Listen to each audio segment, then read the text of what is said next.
Eh bien, bonjour, merci d'être là aujourd'hui pour cette nouvelle conférence. La dernière fois, on avait travaillé sur un autre sujet, mais on m'a demandé de faire cette conférence sur un concept que j'ai mis en place. Alors, avant de vous présenter l'harmonie intérieure, je vais me présenter parce que vous allez comprendre pourquoi j'en suis arrivée à créer ce concept. Ça va avec ma vie, comme toujours dans ces cas-là. Alors ça, c'est ma naissance, c'est en Normandie. Je dis toujours que je suis une vraie Québécoise parce que je suis de mère normande et de père breton. Donc, hein, avec un nom comme l'abbé, je peux me faire passer pour une Québécoise, sauf que je n'ai pas l'accent. Ça, c'est trop tard. Donc, j'ai donc grandi en Normandie et ensuite je suis partie avec mes parents très jeunes en Tunisie, puis à l'île de la Réunion, où j'ai grandi donc toujours assez loin de la métropole de la France et où j'ai appris beaucoup de choses. La Réunion est un terroir de sorciers, un petit peu, peut-être pas comme à Haïti, mais c'est un territoire où on travaille beaucoup sur les esprits. J'ai grandi beaucoup dans cette atmosphère, avec des parents très laïcs, instituteurs, directeurs d'école. Et à côté de ça, j'avais autour de moi des gens qui m'entraînaient dans des soirées dans les champs de canne à sucre où on faisait beaucoup d'incantations, des choses comme ça. Un pays très catholique et en même temps où il y avait beaucoup d'autres religions qui s'étaient mêlées. Et ça laisse une trace assez importante dans l'esprit d'un enfant. En grandissant, mais bon, après mon mariage, je suis venue m'installer en Belgique. Donc, vous voyez, toujours loin, enfin pas loin, mais jamais en France métropolitaine. Et j'ai passé 13 ans là, où là j'ai appris d'autres choses, beaucoup plus à côté de mes études, évidemment, qui étaient extrêmement intellectuelles, parce que j'ai fait un travail d'histoire, j'ai fait un doctorat en histoire. Mais à côté de ça, je continuais à me renseigner sur tous les courants ésotériques qui commençaient à être un peu plus connus. Maintenant, ça paraît facile, mais il y a 40 ans, ce n'était pas si simple. Et en Belgique, j'ai donc travaillé en numérologie, en pendule, en tarot, etc. J'ai eu des professeurs extraordinaires et j'ai pu rencontrer, parce que la Belgique étant une plaque tournante de l'Europe, j'ai pu rencontrer vraiment beaucoup de spécialistes. Et donc j'ai navigué comme ça entre des études extrêmement intellectuelles, universitaires, etc. et une formation très ésotérique qui choquait beaucoup d'ailleurs ma famille, mais bon, ça m'était assez égal. Ensuite, je suis partie avec mon mari, nous sommes partis en Afrique, au Zaïre, un petit peu à l'île Maurice, ensuite on est revenu au Congo-Brazzaville, et là, vous pouvez bien imaginer que j'ai été confrontée à ce courant extraordinaire ésotérique africain, où des gens qui se disent catholiques ou musulmans, mais qui en général restent profondément animistes, donc très proches des esprits de la nature. Et c'est une excellente formation pour les gens qui y passent, parce que même si on ne s'y intéresse pas, on le ressent. Et moi, j'ai rencontré beaucoup je dirais des sorciers, entre guillemets, parce que ce ne sont pas des sorciers quand même. Mais enfin, dans l'acceptation occidentale qu'on connaît au mot sorcier, qui est une mauvaise définition, mais c'était on dirait plutôt ici chaman, je trouve que le terme est plus correct. Et après l'Afrique, je suis partie, tiens, c'est bizarre, ça a sauté quelque chose. Non, je suis partie à l'île Maurice. Donc, l'île Maurice, même chose, qui est un berceau de tout ce qui est tradition africaine et indienne mélangée, ce qui fait un syncrétisme assez étonnant et qui fait que j'ai rencontré des voyantes assez percutantes là-bas. Tout ceci en continuant à me former à différentes techniques. Revenu à Brazzaville, j'ai rencontré aussi des gens de très grand pouvoir, qui étaient très persécutés d'ailleurs, politiquement bien entendu. Et puis, pour finir, je suis partie au Vietnam en famille, où là j'ai abordé le Feng Shui dont je vais vous parler tout à l'heure, qui est aussi un pays extrêmement riche en traditions ésotériques, un pays bouddhiste, profondément bouddhiste, même si le communisme y a laissé une grosse empreinte, mais c'est un pays profondément bouddhiste. Et vous savez, sans doute, le bouddhisme n'est pas vraiment une religion, hein, c'est une philosophie. Donc ça permet de de se confronter à tous ces pays, tous ces continents, toutes ces personnes différentes, de nationalités, de religions, qui ont des valeurs complètement différentes. Ça permet de se changer. Et puis j'ai fini par aboutir à Montréal, pour suivre ma grande fille aînée qui s'est mariée ici, qui m'a rendue grand-mère. Donc je suis venue m'installer depuis 7 ans et demi à Montréal. Voilà, ça c'est mon parcours pour vous montrer que quand dans une famille, on a mis une étiquette sur le front d'un enfant en disant celle-là elle est très bonne à l'école, ça fera un bon prof, ou ça fera un bon ceci ou cela. Alors vous suivez l'étiquette, parce que c'est ce qu'on appelle les fidélités familiales, je vous en parlerai plus tard, et vous vous conformez à ce qu'on attend de vous. Donc je l'ai fait, mais en même temps j'ai suivi des chemins parallèles qui m'ont amené ici à Montréal de manière à être plus proche de mes convictions.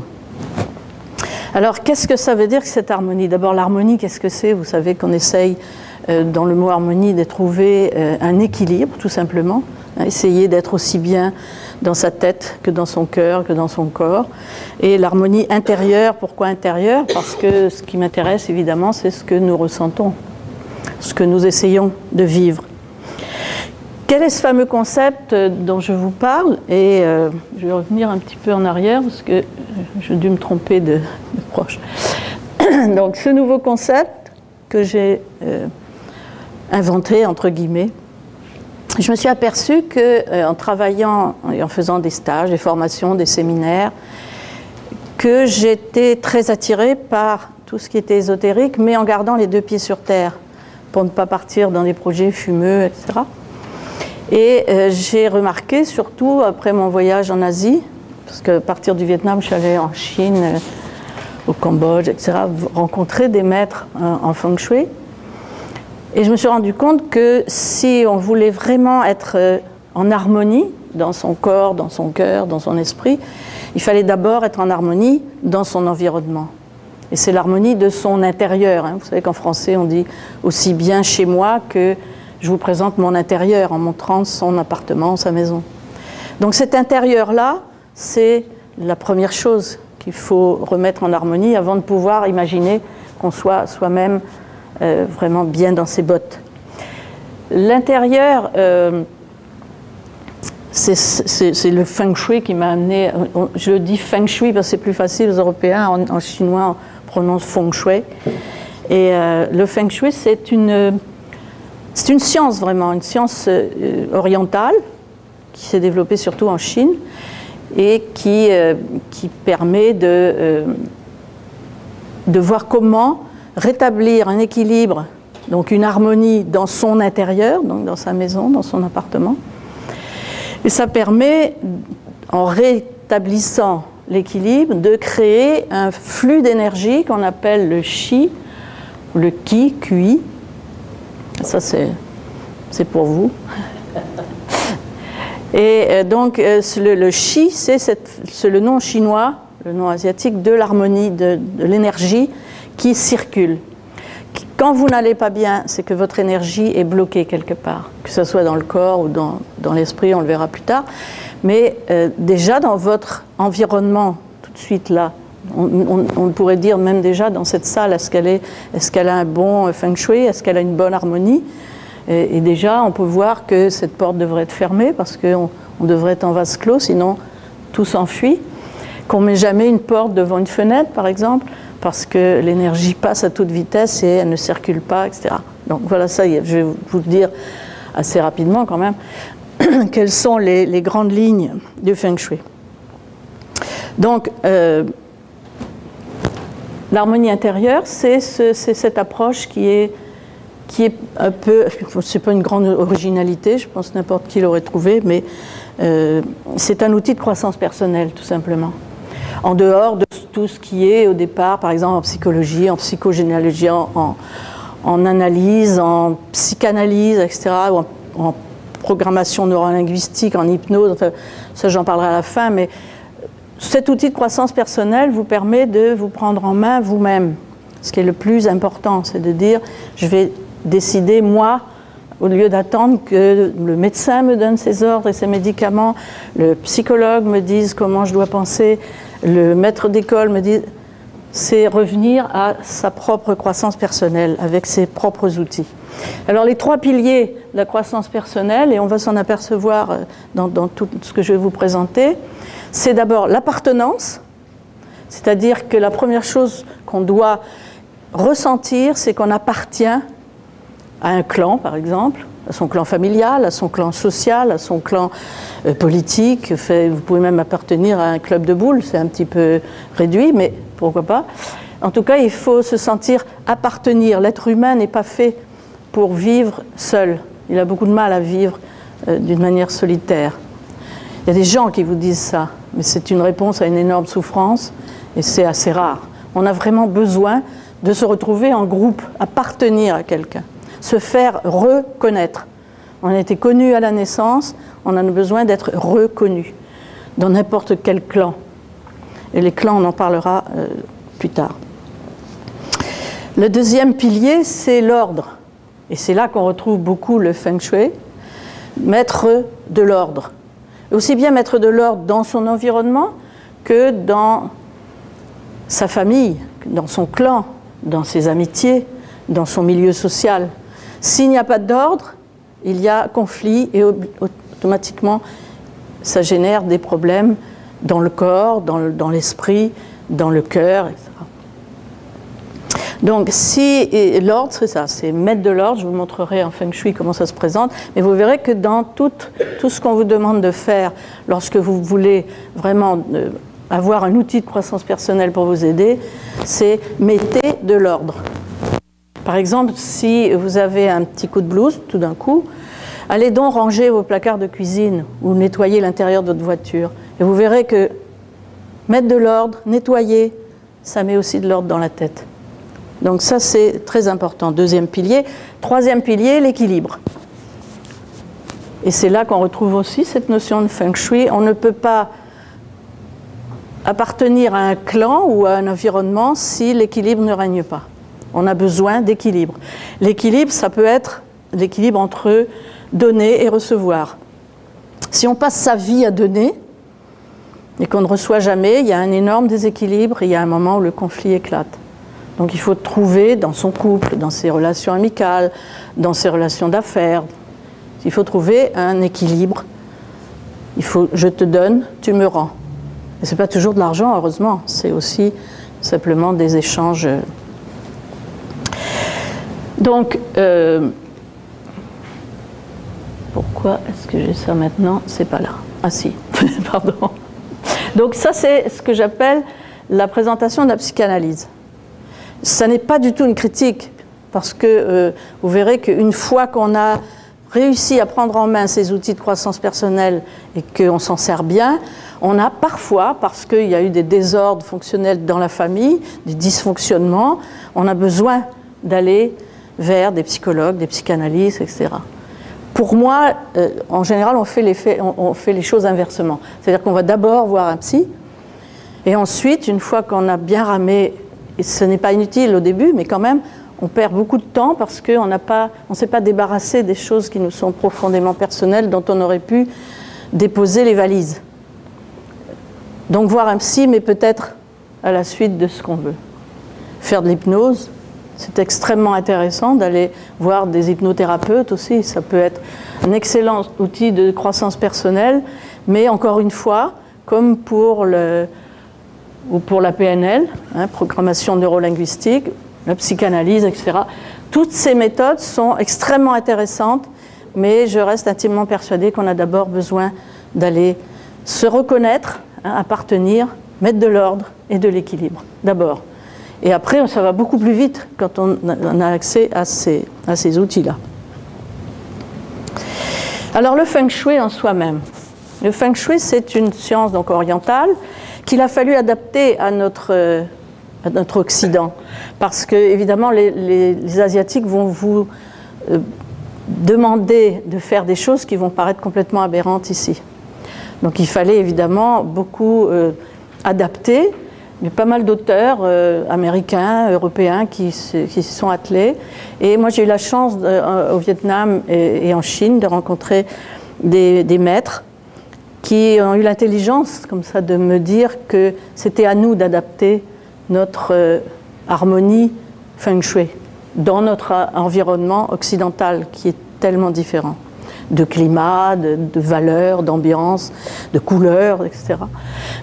Donc, mais ce que nous avons en commun, et ça c'est extrêmement vrai, c'est d'abord mettre de l'ordre. Alors, vous voyez, tout ceci vous paraît certainement assez harmonieux. Hein, les éléments de feng shui, vous les retrouvez. Hein, le feu, l'eau, la terre, l'air. Et on rajoute le métal, ce signe blanc, que les Asiatiques rajoutent, puisque nous n'avons dans notre science ésotérique que 4 éléments. Et donc, on nous présente tout ceci comme quelque chose d'extrêmement paisible, avec toujours des connotations asiatiques, hein, les bambous, les orchidées, etc., parce que c'est comme ça qu'on présente le feng shui. Alors voilà, justement, ce qu'il ne faut surtout pas faire quand on est chez soi. Donc, je vous ai présenté ce bureau, qui est l'exemple parfait de quelqu'un qui a l'air, hein, il a les sourcils froncés, et ça ne va pas, et c'est sûr que ça ne va pas, parce qu'on ne peut pas créer. Visiblement, cet homme-là a l'air d'écrire. On ne peut pas créer dans du bazar. Alors, il y a des peintres ou des sculpteurs, des gens qui travaillent avec la matière, qui vont vous dire « Mais si, moi j'ai besoin de tout ça ». Ce n'est pas tout à fait la même chose, que pour eux, c'est une manière d'ordre. Hein, leur couleur, etc. Finalement, ils ont un ordre qui est très... Ça, ce n'est pas de l'ordre. Ce n'est pas parce qu'un écrivain a mis plein de papier par terre qu'il a créé quelque chose. Donc, cette illustration-là, c'est vraiment pour vous montrer que dans un appartement, dans une maison, la première chose à mettre, c'est l'ordre. C'est-à-dire, bon, là, ça serait facile, déjà, on enlève tout ce qui traîne par terre, on le jette, on met à la poubelle, on range les livres, parce qu'ils sont vraiment mis n'importe comment, et on a besoin des livres, ça doit être rangé, ça ne doit pas être mis comme ça, au moins par respect. Et donc, chaque chose doit être mise à sa place. Une fois que l'ordre est fait, on va s'attaquer à chaque pièce de la maison. Alors, pour travailler en feng shui, on travaille avec plusieurs diagrammes, parce que vous avez des gens qui aiment mieux travailler sur un rectangle d'une autre manière. Moi, c'est ma manière de travailler, mais c'est pas... Chacun fait ce qu'il veut, du moment qu'on arrive au même résultat, c'est-à-dire de faire circuler l'énergie. C'est ça qui est important. La porte d'entrée est là, et l'énergie doit circuler dans chaque pièce, et puis arriver à... Donc vous faites ça, à partir de là, il faut créer une image, et vous avez des cadrans qui vont être... Alors je ne rentre pas dans les détails, vous avez des liens sur mon site, qui est toujours indiqué en bas, des liens qui vous renvoient à des lectures, à des livres intéressants, si ça veut vous faire étudier, si vous voulez étudier. Mais il y a des choses quand même qui sont assez fondamentales dont je pourrais vous parler. En dehors de l'ordre, la première chose à voir dans une maison, évidemment, c'est son emplacement. Bon, l'appartement, c'est un petit peu plus difficile, puisque en général, on est tous à peu près sur les mêmes niveaux. Mais une maison, admettons que vous ayez une maison, l'idéal étant d'avoir quelque chose d'assez imposant derrière pour vous couvrir le dos. Ça, c'est une base de feng shui. Toujours se couvrir le dos. Vous voyez, par exemple, je m'assieds là, et ça ne va pas du tout, je suis attaquée au cou. L'idéal dans un bureau, c'est d'avoir un grand fauteuil qui vous couvre. Hein, ça, c'est l'idéal. Donc, une maison, si on peut la mettre, si on peut la mettre, on s'arrange, on peut avoir aussi des arbres, des choses qui la gardent derrière. Hein, et puis ensuite, devant, il faut que ça soit ouvert. Hein, ne pas avoir tout de suite, par exemple, des gros arbres. Quand on voit des fois, vous avez des gens qui ouvrent la porte, un énorme arbre. Donc il faut de la place, il faut que ça soit ouvert. S'il y a des arbres, il faut vraiment qu'ils soient relativement loin. Et puis de chaque côté, il faut être légèrement couvert. Si possible, avec quelque chose d'assez haut, des arbres, une maison. Et puis de l'espace un petit peu sur la droite. Enfin, ça, ce sont des principes très généraux que vous retrouvez beaucoup plus en détail. Ça, Je passe sur le côté asiatique, hein, il y a la tortue, le tigre, etc. Mais ça, c'est pas ça qui nous intéresse, c'est se protéger. En Feng Shui, vous verrez dans les livres, qu'ils soient asiatiques ou occidentaux, c'est quasiment toujours la même chose. On vous demande de faire attention à l'attaque. Et ça vient de nos vieilles mémoires, hein, des mémoires primales. Qu'est-ce qui nous a attaqués autrefois, hein, vous connaissez la guerre du feu, etc. Les gens qui se mettaient dans une grotte, ils ne se mettaient pas le dos à l'ouverture de la grotte. Ils se mettaient dans un petit coin où ils pouvaient voir l'entrée. Donc, même chose. Dans notre vie à nous, étant donné que nous vivons sur ces vieilles structures, finalement, avec les mêmes choses qui nous reviennent, alors il faut faire attention à son fauteuil qui nous couvre bien, à ne pas mettre son lit, par exemple, avec les pieds qui sont dans la porte d'entrée. Ça s'appelle la position du cercueil, ça. Hein, donc, s'il y a quelque chose, vous mettez... Alors, évidemment, il y a beaucoup d'outils pour compenser, donc on peut mettre quelque chose, ou surtout fermer la porte. Vous avez beaucoup de choses comme ça, c'est toujours se protéger. Vous voulez faire un bureau, vous avez une pièce comme ça, vous n'allez pas mettre votre bureau qui tourne le dos à la porte. Toujours avoir la porte devant les yeux. Quand vous recevez des gens dans votre salle à manger, vous vous mettez assis de manière à voir ce qui va rentrer chez vous. Pas tourner le dos à la porte. Les invités, c'est pas grave, ils ne sont pas chez eux. Mais pour vous, toujours surveiller ce qui va arriver sur vous.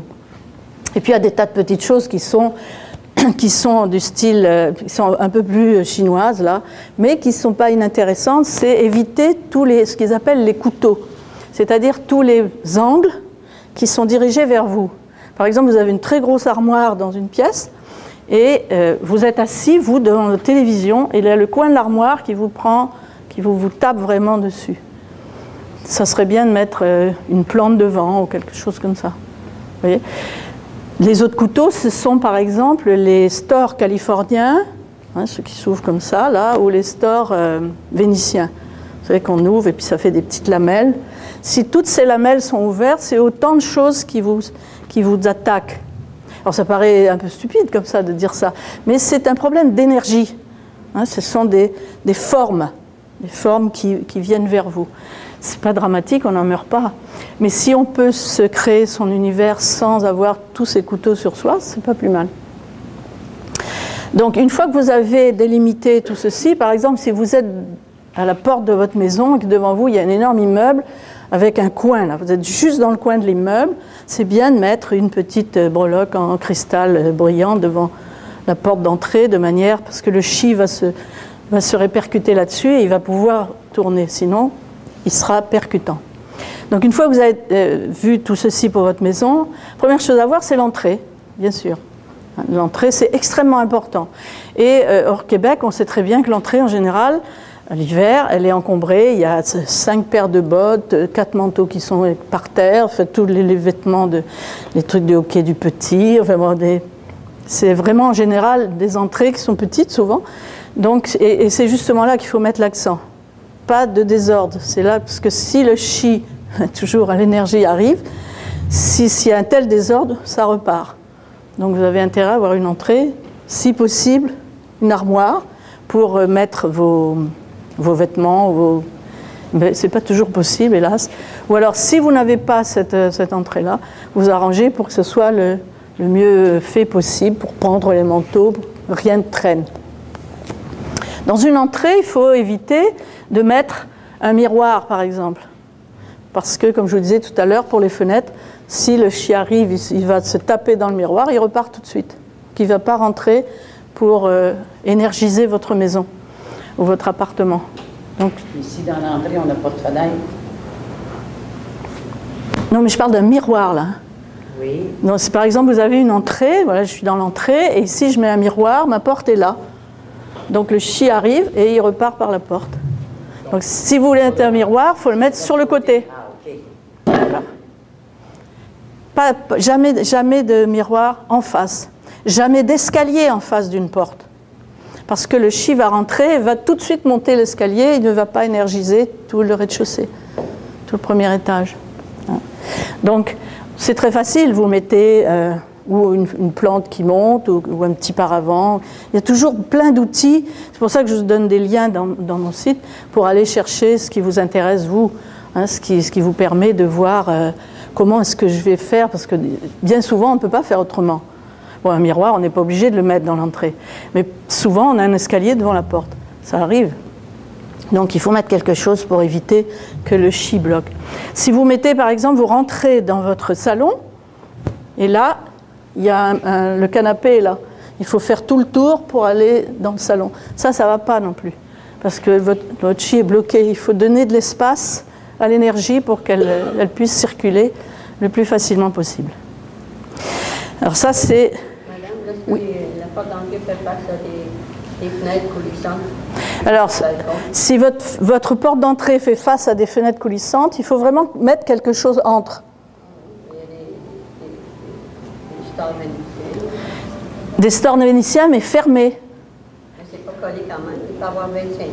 C'est pas un problème. Le problème, c'est que même, vous voyez, si par exemple cette porte là-bas est ouverte, et ici j'ai une fenêtre, le chi va passer directement, alors que son rôle est de passer dans tout l'appartement. Mais lorsque les portes sont fermées, les portes coulissantes sont... Mais il suffit que vous ouvriez. Donc moi, chez moi, ça m'est arrivé quand j'ai emménagé. Moi, j'habite à Bromont, et dans ma maison, il y a une porte, et en face, loin, il y a 2 grandes portes françaises qui donnent sur l'extérieur. Donc je me suis arrangée pour décrocher un peu mon entrée. J'ai mis un paravent amusant, avec des photos et tout. Et ça bloque, et donc l'énergie passe, etc. Et ce qui est amusant, c'est que mes petits-enfants me disent régulièrement, parce que des fois j'enlève ce paravent parce qu'ils sont petits, donc j'ai peur que ça tombe, et ils le cherchent. Ils viennent me voir et me disent « Mais pourquoi tu viens le mettre ?» On dirait que ça les dérange. Il faut mettre ça à sa place. Et les petits sont très, très sensibles à ce genre de choses. Mais évidemment, si vous leur dites de mettre l'ordre dans leur chambre, ils ne sont pas d'accord. Mais ils sont sensibles à l'ordre. Et quand tout est bien rangé, ça leur fait beaucoup de bien. Et quand on fait aérer, ça veut dire qu'on fait sortir l'énergie? Ah non, non, non, au contraire, au contraire. Il faut aérer parce que si c'est trop confiné, votre chi va finir par mourir. Hein. Donc il faut aérer pour que l'air rentre, c'est sûr. Mais il y a des tas de petites choses comme ça qui vous permettent d'avoir comme des défenses, si vous voulez. Alors le chi, je suppose, vous connaissez tous le yin et le yang? Parce qu'il y a des gens qui ne connaissent pas du tout. Une bague comme ça. Vous ne connaissez pas? Bon, ça aussi, c'est asiatique, mais ça nous concerne. Ça veut dire que dans le féminin, il y a du masculin. Dans le masculin, il y a du féminin. On est tous faits comme ça. Alors, ça, c'est un symbole que je vous présentais, mais c'est pour vous montrer l'importance de l'équilibre hein, dans tout ce qu'on vit et en particulier dans notre maison, dans notre appartement. Il faut essayer d'arriver à cette ambiance-là. Et alors, ce qui est important en feng shui, c'est de respecter les éléments. Donc vous avez, chaque élément va nourrir l'autre. Hein, l'eau va nourrir le bois qui nourrit le feu, etc. Par contre, l'eau va noyer la terre. Vous voyez, toutes les flèches qui sont dans l'autre sens, ce sont des flèches qui vont à l'envers. Donc, on essaye, ben là évidemment, on pourrait faire 3 heures sur le feng shui minimum, mais je vous renvoie à ces lectures. On essaye de faire nourrir les éléments de manière, en faisant ce cercle-là, au lieu de les faire se confronter. Par exemple, on voit ici souvent, quand on se promène dans la campagne, on voit souvent des maisons dont le toit est rouge et avec une maison blanche. C'est très joli, mais si vous êtes imprégné par les couleurs, vous voyez que ça sont les couleurs. C'est du feu sur du métal. Imaginez simplement le feu sur du métal, ce que ça donne dans la vie. Donc, quand vous interviewez les occupants, très souvent ils vous disent « Ah, j'ai des maux de tête épouvantables et tout », parce qu'ils ont cette charge écrasante de rouge sur la tête. Donc, importance des couleurs. L'idéal dans une pièce, c'est d'avoir toutes les couleurs. Alors, évidemment, si on met un bazar de couleurs, on en revient au désordre initial, ça ne va pas. Mais vous pouvez, par exemple, avoir des murs blancs, et puis avoir un mur jaune, par exemple, et puis une plante, etc. Donc, il faut arriver à combiner les éléments. Et puis, je suis passée un petit peu vite là-dessus, dans chaque cadran, vous avez des éléments aussi importants, c'est-à-dire qu'il y a des endroits qui sont où il faut mettre beaucoup plus de blanc, d'argent, L'entrée, par exemple, c'est intéressant quand il y a des photos noir et blanc, ou des murs noirs, ou marron foncé, etc., beaucoup de sombre, de manière à emmagasiner le chi pour le propulser à l'intérieur, etc. Donc, bon, je veux dire, le feng shui, c'est une science qui mérite énormément de développement, mais c'est intéressant de savoir qu'à l'intérieur d'une maison, vous avez ce cadran-là, c'est-à-dire vous pouvez aller chercher dans les différentes directions comment positionner vos meubles, vos couleurs, vos plantes, etc. Et à l'intérieur de chaque pièce, c'est la même chose. On reprend pour une pièce, vous voyez par exemple pour ici, on reprend ce cadran, on le met dessus et ça nous fait différents cadrans. Quand je fais des consultations feng shui chez les gens, je rentre chez eux et je leur dis, voilà ce que je vous suggère. Parce que ça, c'est très important, c'est que vous ne vous laissiez pas trop influencer non plus. Vous avez des gens qui font du feng shui qui vous disent ah, « c'est épouvantable ce que vous avez fait là, il faut arrêter ça tout de suite ». Non, jamais. On vous suggère et vous adaptez ce qu'on vous dit à votre goût. Pas non plus... bon, à moins, évidemment, si on vous dit évitez de mettre votre lit devant la porte, franchement... Si on pouvait le mettre ailleurs, ça serait bien. Ou des choses comme ça, où ne mettez pas votre bureau avec votre fauteuil juste avec la porte dans le dos. Ce sont des détails, mais ça, c'est des petites choses importantes. Mais on trouve toujours des tas de défenses, donc c'est pas grave. Simplement, la chose la plus importante, et on va le revoir dans chaque chose que je vais vous présenter, c'est de respecter ce que vous ressentez. Bon, après tout, si vous aimez vivre dans le désordre, pourquoi pas. Mais vous devez comprendre en même temps que ça perturbe votre propre chi, hein, votre propre énergie qui devrait circuler d'une manière facile le long des chakras. Le désordre le perturbe. Mais en le sachant, vous allez certainement retrouver un équilibre. Donc voilà, le propre du feng shui, c'est surtout ça, c'est de l'ordre, de l'équilibre, en sachant que tout ceci, c'est notre bien. Même si vous êtes en location, ça n'a pas d'importance. Vous êtes chez vous, là. Hein, je rentre chez nous, dans cette maison-là. Donc j'y appartiens, j'y mets de l'ordre et de l'équilibre. Et tout ça, pourquoi ? Parce que ça va se refléter sur vous. Et donc c'est très important. Pourquoi est-ce que je commence par le feng shui quand les gens me demandent des consultations de croissance personnelle ? J'aime beaucoup aller d'abord pour une première séance chez les gens de manière à voir comment ça se passe chez eux. Pas pour leur dire « Ah mais c'est affreux chez vous », ça n'a pas d'importance. C'est pas une question de goût, c'est une question de permettre à l'énergie de circuler et de donner des petites idées, etc., de manière à ce que les gens se sentent plus à l'aise dans cet environnement-là. Oups, je dois ça. Donc, on a eu tout ça. Alors voilà l'entrée. Vous voyez, ici, il y a une fenêtre, mais qui ne donne pas sur la porte d'entrée. Elle donne, et on a mis une illustration en face pour enrichir, de manière à ce que le chi qui arrive de la fenêtre, lui, s'enrichisse de ceci avant de partir. Donc des choses très simples, pas de désordre. Et une plante, éventuellement. Ça pourrait s'expliquer d'une autre manière aussi. Le salon, même chose, vous voyez. Là, évidemment, on ne vous demande pas de faire la même chose, ce n'est pas du tout ça, c'est d'essayer de voir dans ces environnements qu'on vous montre, pourquoi c'est paisible, pourquoi c'est feng shui, pourquoi est-ce que vous voyez que l'énergie qui arrive peut circuler tout autour, alors qu'on a beaucoup de place, là on pourrait dire il y en a un peu trop des divans. Ben non, il y a suffisamment de place, tout est bien rangé, c'est propre surtout, parce qu'il ne suffit pas que ça soit très bien rangé. Si c'est plein de poussière ou si c'est sale, c'est pas terrible non plus pour l'énergie. L'énergie n'aime pas ce qui est sale. Donc, on nettoie régulièrement. Donc, le salon, les chambres, etc. Chaque endroit a ses idées, si vous voulez. Donc, je vous les donne, vous les trouvez dans les différents livres de Feng Shui. Dans les Feng Shui de Québec, j'ai remarqué dans les bibliothèques, parce que vous en avez partout, il y a souvent des livres de Lilian Tu, qui est une américaine et qui est d'origine chinoise. Donc elle donne énormément de petites choses, si bien que si on l'écoute trop, vous allez vous retrouver avec des brillants partout, des petits fils tressés, une foule de choses qui vont vous énerver parce que ça ne correspond pas à manière de vivre en Occident. Donc, je vous suggère plutôt de lire des auteurs européens, où il y a un Américain, j'ai complètement oublié son nom, mais qui donne aussi de très bons conseils. Mais je trouve que, de ce que j'ai vu, moi, au Québec, je trouve que ça ressemble plus à ce qu'on a, à l'approche européenne, en tout cas environnementale. Je ne parle pas de goût, hein. Ce n'est pas du tout les mêmes immeubles, ce n'est pas du tout la même manière de voir la décoration, mais en matière d'énergie qui circule.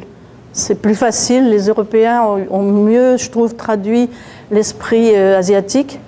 Ils ont montré justement comme c'était inutile de mettre un tas de petites choses, parce que les Chinois, ils en mettent partout quand vous arrivez en Chine. D'ailleurs, vous connaissez peut-être dans les restaurants chinois, vous avez déjà vu, près de la caisse, il y a toujours un petit bonhomme qui fait un petit lion, un singe, non, un chien, tout doré, ou un chat, oui. Et puis, en fait, il y a plein de petites choses, si vous regardez autour, il y a 3 petites pièces, machin, enfin, il y a une foule de choses. Donc, vous sortez de là, vous avez la tête farcie. Donc, soyons simples. Hein, allons vraiment au plus simple, ranger, mettre propre, et puis essayer de faire de l'espace et d'éviter les couteaux. Et puis se protéger.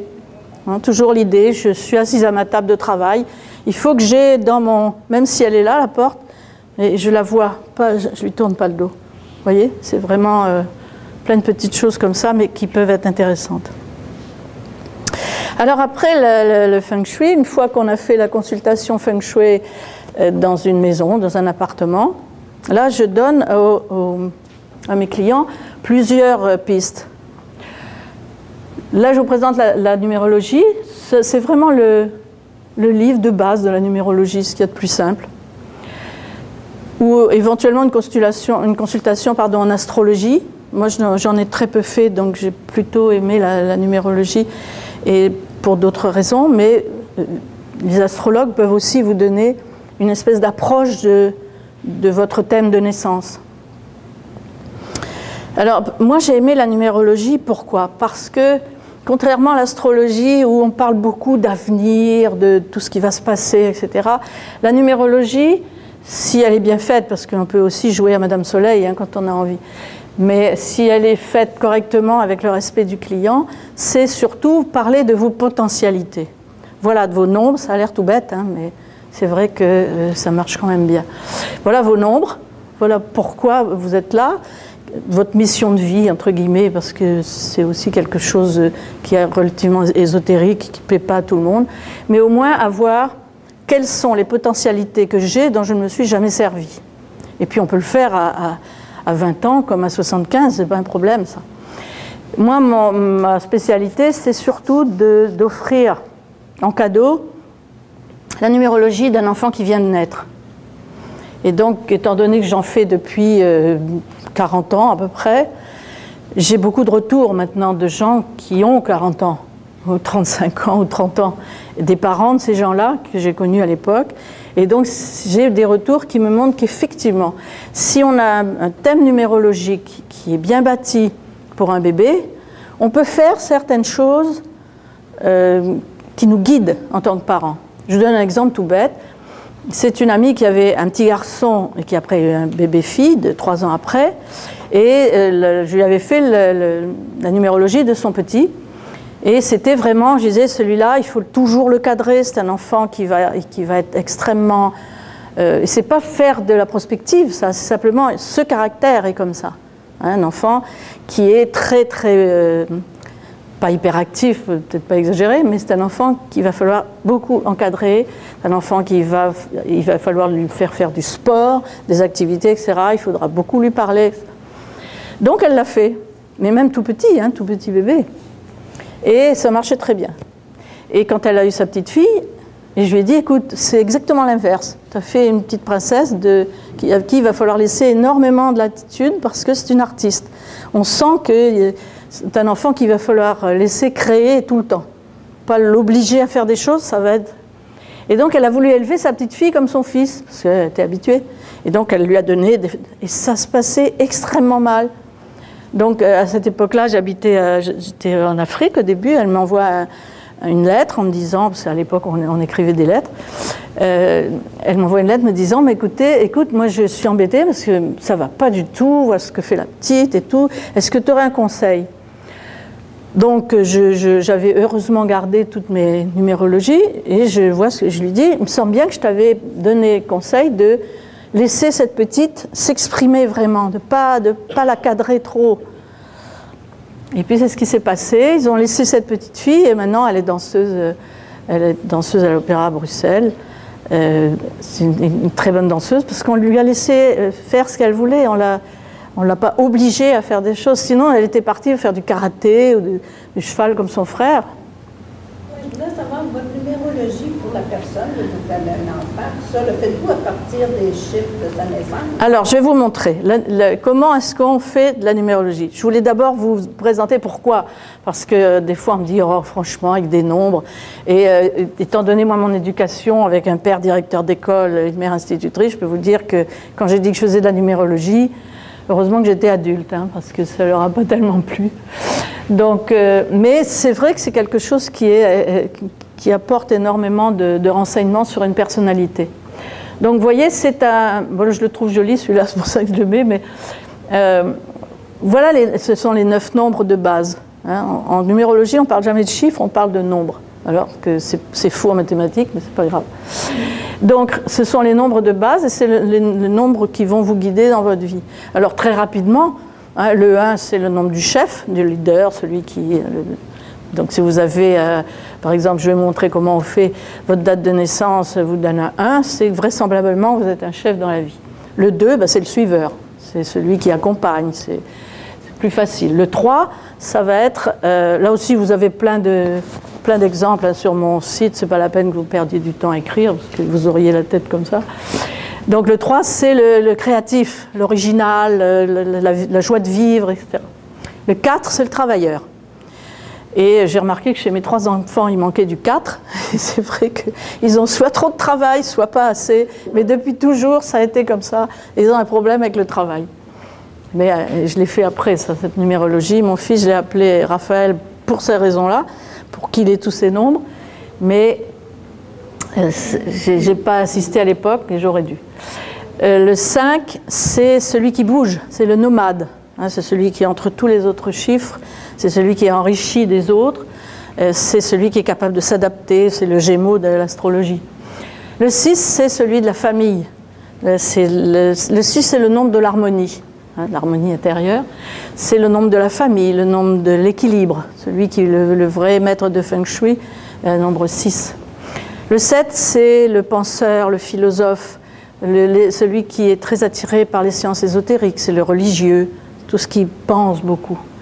Le 8, c'est la personne d'argent, du matériel. Hein, c'est des gens qui ont besoin d'être riches, ou enfin, en tout cas de posséder et de faire de l'argent. Je ne dis pas ça d'une manière négative, hein, pas du tout. C'est, si on est comme ça, c'est qu'on a besoin de s'ancrer à la matière, parce que peut-être que si vous croyez à la réincarnation, on vient peut-être d'autres vies où on ne l'a pas fait suffisamment.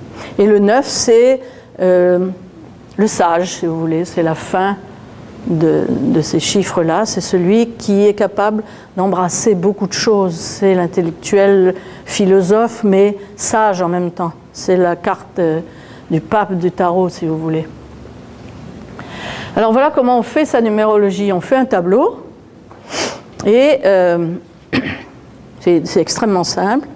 Donc la première chose que vous faites, je vous dis tout de suite que vous faites, mais pour vous amuser, parce que c'est vraiment de longues années de travail avant de pouvoir faire un véritable thème numérologique.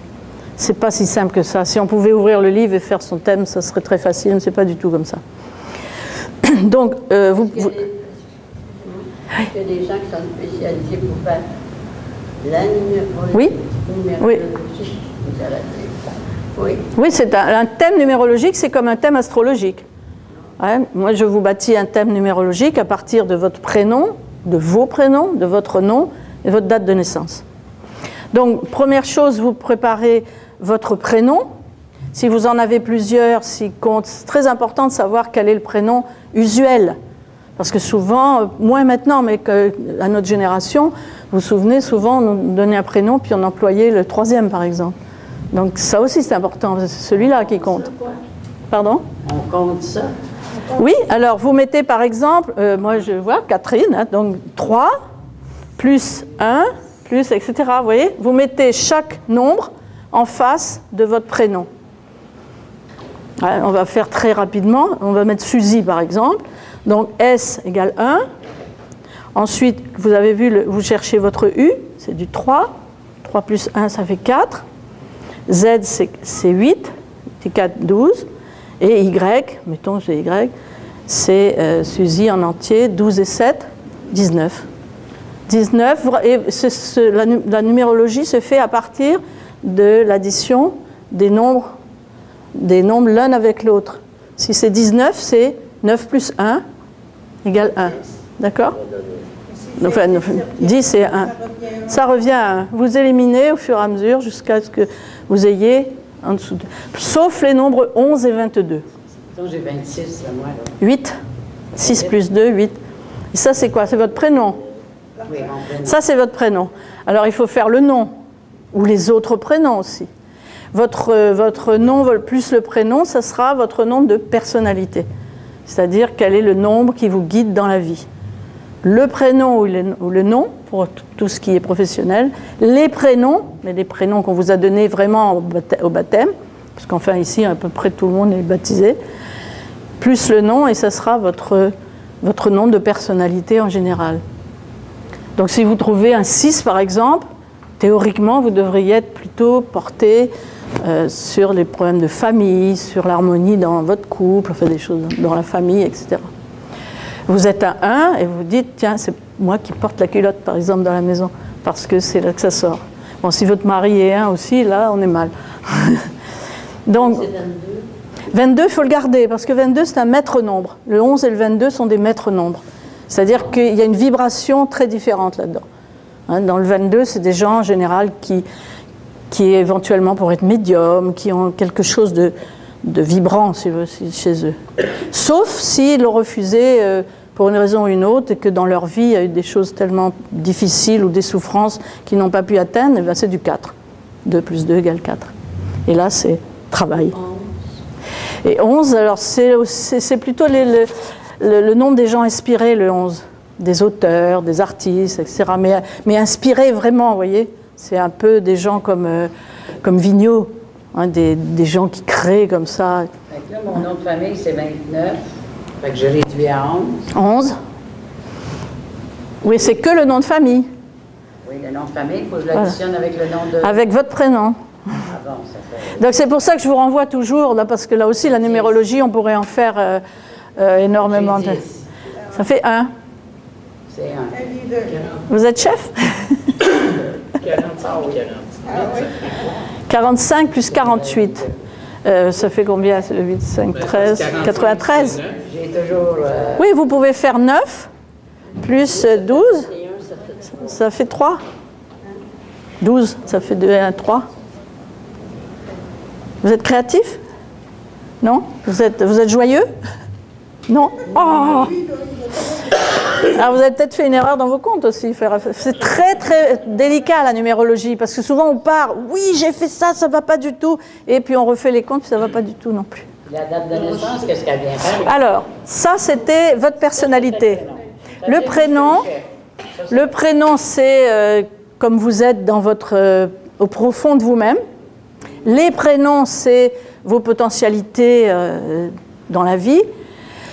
Le nom lui-même, c'est une grosse partie, évidemment, c'est l'héréditaire, bien sûr, hein, puisque c'est en général, c'est le nom de votre père.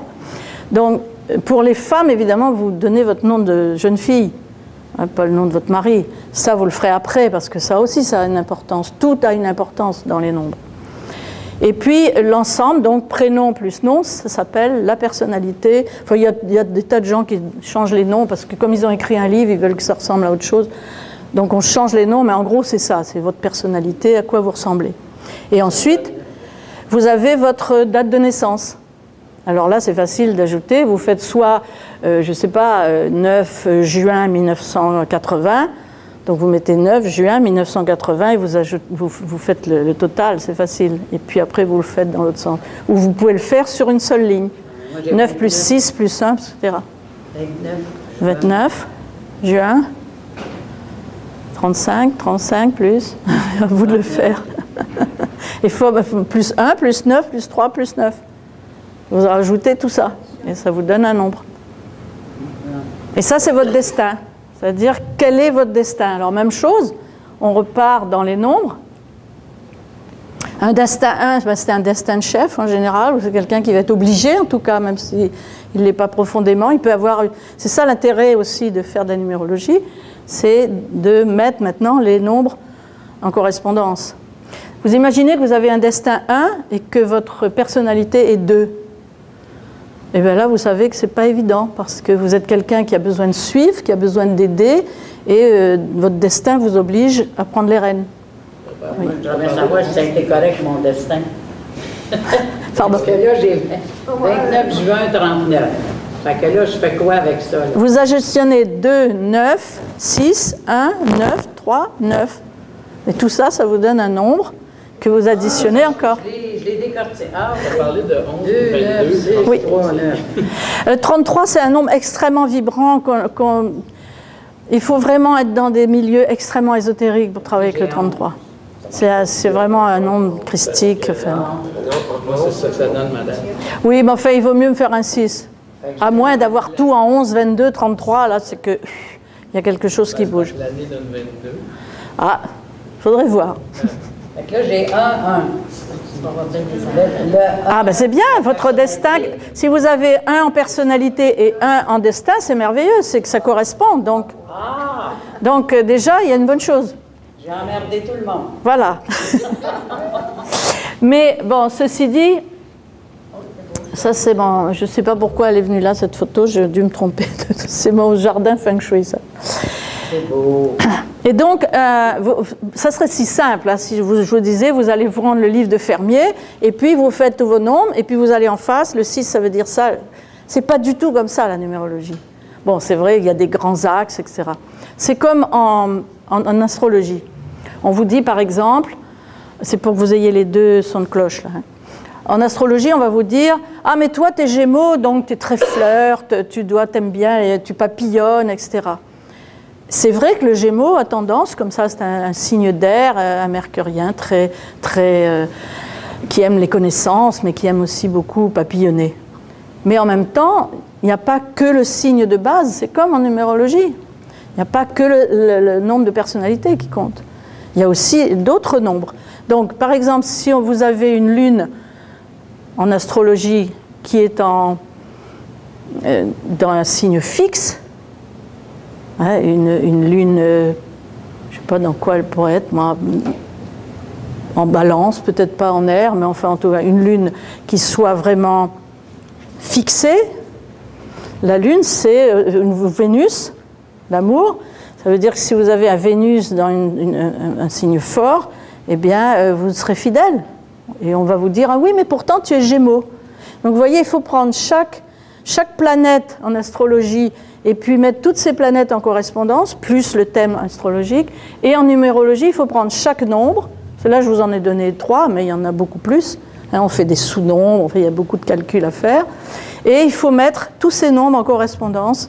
Et à ce moment-là, vous avez tout un thème numérologique avec des idées sur ce que vous êtes vraiment, pourquoi vous êtes là, quel est votre destin, quelles sont vos potentialités, comment ça s'équilibre. Et justement, si vous voyez, vous disiez, moi j'ai une personnalité 1 et un destin 1. Donc déjà, c'est une bonne indication de base. Mais peut-être que quelque part, vous avez des 2 qu'on va retrouver dans d'autres additions et qui vont contrecarrer ce besoin-là. Je trouve que c'est la vie qui forme ce que tu as à vivre. Ah, mais c'est certain, c'est certain. Mais quand je vous dis, je reviens à mon exemple du départ avec les enfants, hein, du travail que je fais, de la numérologie que j'offre aux parents. Si les parents se fient un petit peu à quelques conseils, c'est surtout eux qui doivent décider, pas un numérologue qui vous décide de votre vie. Mais si on a, vous voyez cette petite fille dont je vous parlais, si les parents avaient continué à l'élever comme le frère, à lui faire du karaté parce que c'est bon pour toi, et des horaires et tout, est-ce qu'elle serait danseuse maintenant? Je ne suis pas sûre. Okay, peut-être. Elle peut être malheureuse dans ce qu'elle fait. Voilà. Donc, si on peut aider par les nombres à trouver quel est le potentiel d'une personne, c'est quelque chose qui peut être important, qui peut vous aider. Il reste quand même que la vie, vous pouvez déterminer, maintenant, vous pouvez dire aux parents, comme vous avez dit, l'exemple que vous nous avez donné, mais il reste qu'à un moment donné, la vie, s'il arrive quelque chose, un accident, bon, la mère, mais bien sûr, quoi que ce soit, c'est sûr bien qu'à ce sûr. moment-là, l'enfant va être tout autre. Mais bien sûr que l'enfant va être modelé par c'est évident que ce n'est pas une numérologie qui va vous dire. C'est pour ça que je vous disais que moi j'ai préféré la numérologie à l'astrologie, parce que souvent l'astrologie, on vous donne des périodes, des choses, on va même jusqu'à des choses complètement stupides. À un moment, on vous dit vous allez recevoir une lettre tel jour, vous allez... Vous voyez, donc c'est simplement savoir quelles sont les choses qui nous font vibrer au fond de nous-mêmes. Est-ce qu'on a utilisé tout ça? Et vous avez, moi j'ai pas mal d'adultes qui me demandent des thèmes et qui se disent « Ah mais tu m'as dit ça, mais je me rends compte qu'au fond de moi-même, j'aurais toujours voulu faire ça, puis j'ai jamais osé. » Et si on lui avait dit plus jeune, peut-être que ça aurait suscité... Je dis pas que ça l'aurait fait, parce que bon, on vit dans des familles où et puis dans des pays, etc., où les choses sont pas si simples. Mais pourquoi ne pas se faire aider par la numérologie? Mais la numérologie, là, ça date depuis quand, ça? La numérologie, c'est une science très très ancienne. Parce que déjà, moi j'ai vu ça en Chine, les Chinois se servent beaucoup des nombres, travaillent beaucoup avec les nombres. Et puis évidemment, nous on nous dit toujours que la numérologie, enfin le chiffre est arabe, hein, c'est comme ça qu'on l'a découvert. Donc c'est très très ancien la numérologie. Puis il y a des modes. Vous avez des moments, moi je me souviens quand j'ai commencé à en faire, et pourquoi? C'est justement parce que c'était très à la mode. Et je suis allée suivre un cours pour voir un petit peu ce que c'était, ça m'a passionnée. Et donc je suis allée faire des séminaires beaucoup avec des gens que j'ai recherchés, qui me plaisaient beaucoup en Belgique et puis en France. Et c'était vraiment très intéressant. Puis après, on n'en a plus entendu parler. Moi, quand je parlais de numérologie, tout le monde ricanait. Maintenant, on dirait que ça recommence un petit peu. Il y a pas mal de numérologues qui sont vraiment très... Mais il y a beaucoup de gens, c'est comme dans tout, si vous voulez. Vous avez beaucoup de gens qui vont vous asséner un livre en disant « ça, c'est la vérité, c'est comme ça ». C'est pas là, c'est pas comme ça, c'est exactement ce que vous disiez, madame, c'est pas ça la vie. La vie, elle se présente, et puis si on peut arranger les choses hein, dans ce qu'on fait en croissance personnelle, dans ce qu'on veut faire, alors tant mieux. Mais c'est vrai qu'on ne peut pas vous imposer de dire « tiens, tu as un destin, hein, tu seras un chef ». Il y a beaucoup de choses qui peuvent empêcher ces choses-là. Est-ce que la science s'attarde à ça, là, à savoir... La science? Ça peut être un peu véridique. Ben, écoutez, en général, non, parce que ce ne sont que des interprétations de nombres qui sont faites sur un plan purement ésotérique. C'est comme la Lune en astrologie. Il n'y a personne, il n'y a pas un astronome qui va vous dire que l'astrologie, c'est quelque chose de scientifique ni d'intelligent. Quand c'est bien fait, c'est extrêmement important, l'astrologie. L'ésotérisme, c'est quoi la définition, juste selon vous? Ben, l'ésotérisme, c'est travailler à partir des notions de l'esprit au lieu de travailler à partir des notions de l'intellect. Hein, c'est au lieu de toujours vouloir aller de 1 à 9, mais d'une manière mathématique, c'est donner du symbolisme aux choses et travailler au niveau de l'esprit. Enfin, moi, je le vois comme ça. Mais ce qui est important dans tout ce que je vous présente, c'est d'y adhérer avec votre assentiment total. Parce que vous avez des gens qui sont extrêmement influençables, qui vont venir vous voir et dire « Oh, vous faites-moi mon thème parce que c'est très important. » Je dis « Oui, mais vous le voulez pourquoi ?»« Mais je ne sais pas, mais on m'a dit que c'était bien. » Non. Venez chercher un thème parce que vous vous dites « Tiens, j'ai vu que dans telle étude numérologique, cette personne-là avait été aidée parce qu'elle avait compris qu'elle ne s'était pas suffisamment servie de cette partie d'elle-même. » Alors, j'ai envie de voir ce que c'est. Si c'est de la pure curiosité sans intérêt, on perd du temps. Avez-vous écrit un livre là-dessus? Non, non, non. L'harmonie intérieure, c'est pas un livre, ça? Non, c'est pas un livre, c'est un concept que j'ai mis en place. Et non, moi je me sers beaucoup. Je fais beaucoup de conférences et d'ateliers, mais il y a tellement de choses qui ont été écrites que ça m'ennuie un peu. Oui? Parce que les chiffres, j'ai vu ça dans un livre. Oui. La beauté des chiffres, là, comme avec des cristaux. Là. Oui, oui, mais ça, vous savez, les gens se sont beaucoup servis de nombres, de chiffres, pour toutes sortes de choses. Oui. Est-ce que le zéro, c'est pas inclus dans... Le zéro n'est pas inclus, non. les nombres en numérologie vont de 1 à 9. Le 0, c'est 0. Donc si vous mettez 10, ça devient 1. Vous avez donné des exemples dans lesquels la numérologie a servi. Est-ce que vous avez des exemples dans lesquels ça l'a nuit?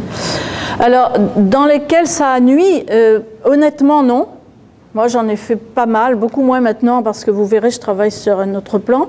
Mais honnêtement, non. Moi, j'ai toujours eu un excellent retour des thèmes que j'ai faits.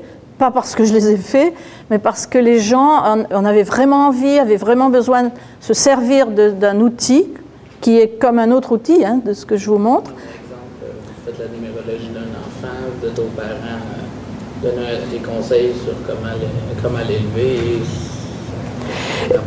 Non, non, la numérologie, enfin, j'ai fait peut-être, je ne sais pas, peut-être une 200, 250, je n'ai pas compté, hein, de numérologie de naissance. Au contraire, je crois que je n'ai eu que des mots me disant « Ah, mais ça m'a aidé pour telle chose ». Pas pour tout, évidemment, hein, mais comme l'exemple que je vous ai donné. C'est toujours ça que j'ai eu comme retour.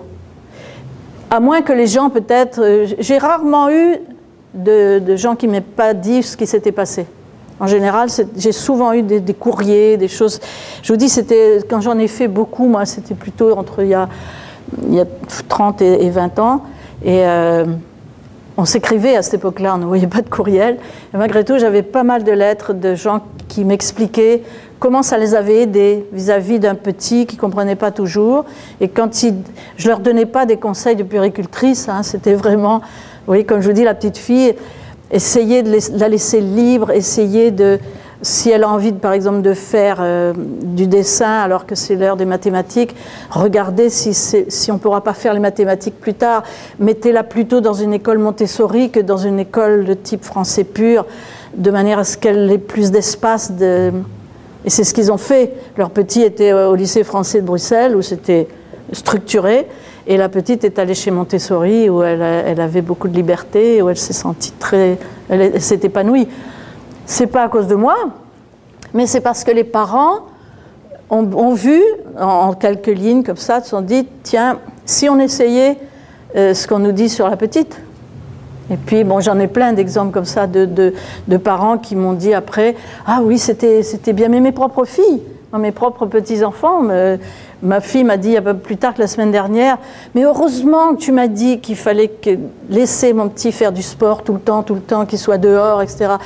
Parce qu'elle, c'est une intellectuelle pure, elle est toujours devant son ordinateur, elle écrit tout le temps, elle est très... Et son fils est un sportif, mais vraiment, mais je ne savais pas moi, quand il est né, mais ça sortait tellement dans les nombres, hein, et quelqu'un qui a besoin de bouger. Donc c'est rien ça ne peut pas faire de mal. Hein, la numérologie, c'est une section du feng shui, hein? Alors non, là ce que je vous donne, moi, c'est une espèce de ligne de croissance personnelle. On commence par le feng shui pour voir comment ça se passe dans l'intérieur. Et puis on passe à soi-même, une fois que tout est en ordre. Alors on peut faire, ça c'est une chose, on peut faire de la numérologie, demander un thème numérologique. Ou un thème astrologique. Il y a des astrologues ici, en particulier à Montréal, qui travaillent un peu comme moi je travaille, non pas en vous disant votre avenir comme Madame Soleil, mais en travaillant sur des éventualités, sur des potentialités, etc.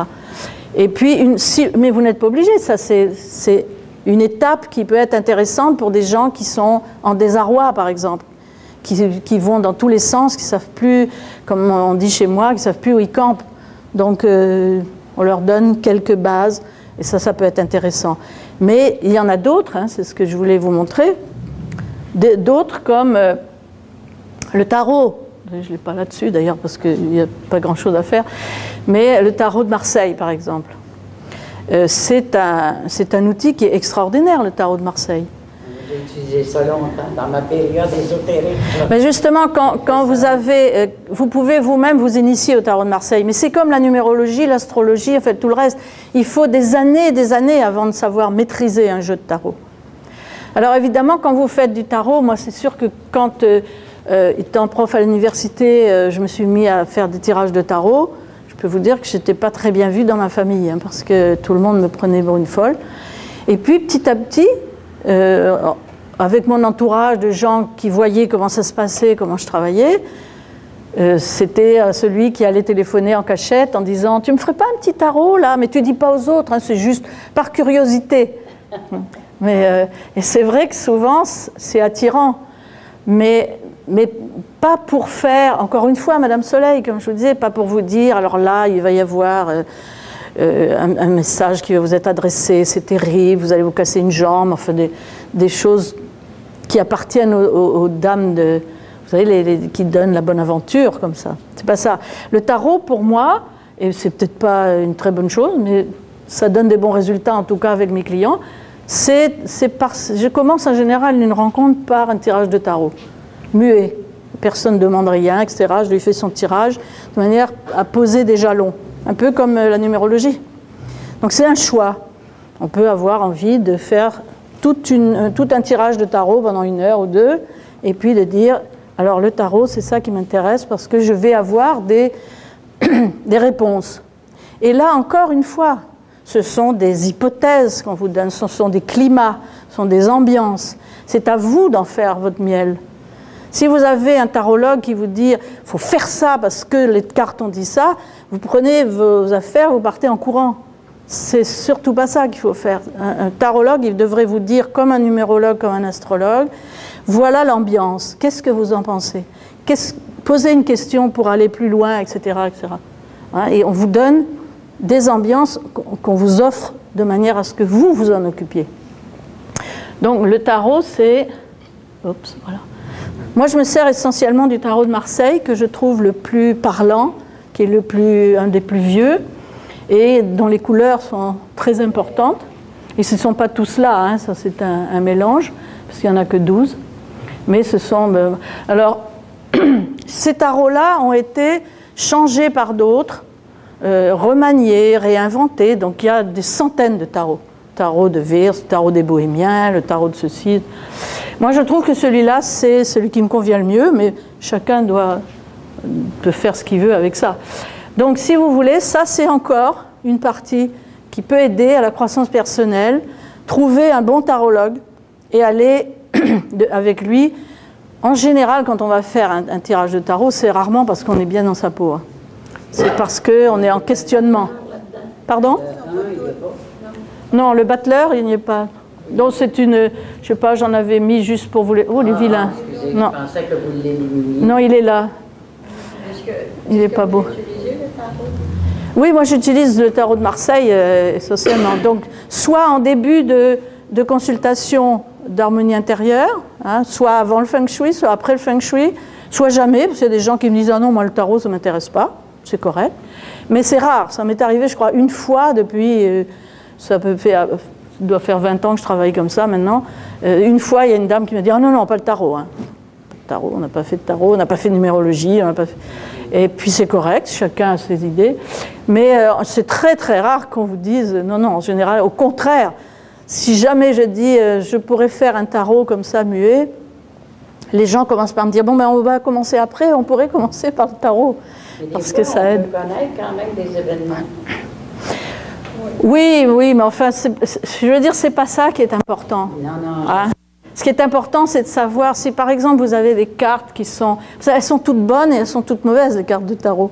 On peut très bien avoir l'étoile d'un jeu et que ça ne se passe pas bien quand même, parce qu'il y en a d'autres des cartes. C'est comme en numérologie, comme pour le reste. Il faut comparer sans arrêt, mettre en rapport les nombres avec les nombres, les cartes avec les cartes, etc.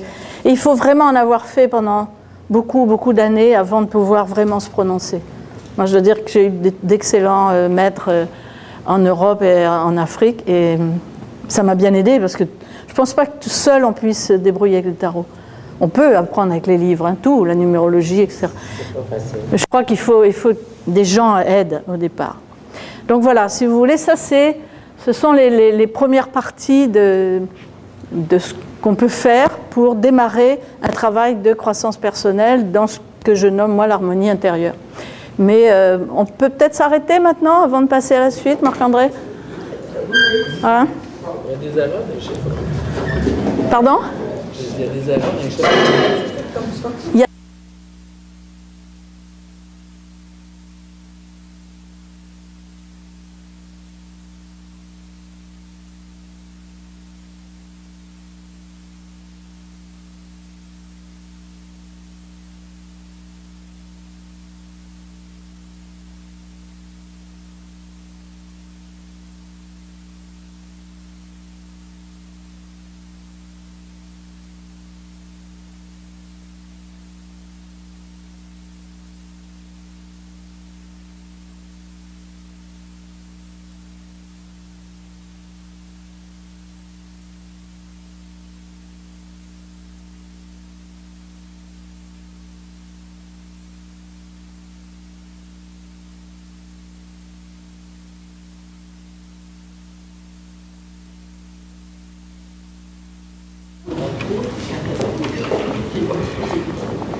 Qu'est-ce qu'on est?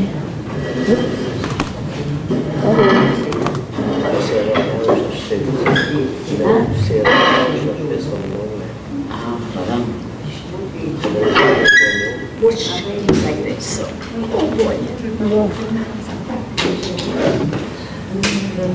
Mais c'est quoi ça?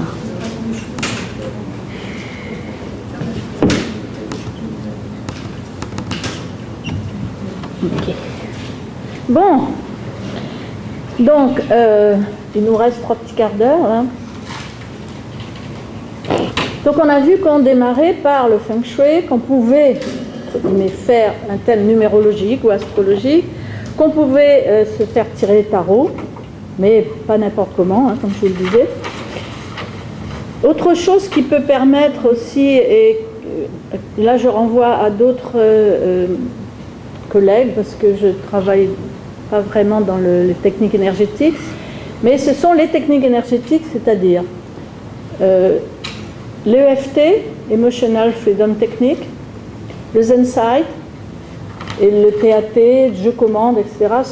C'est un ensemble de techniques qui sont des techniques libératoires, rapides, permettant à des gens de se soulager relativement rapidement.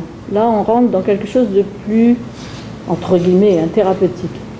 Répétez, c'est quoi les noms? EFT, c'est Emotional Freedom Technique.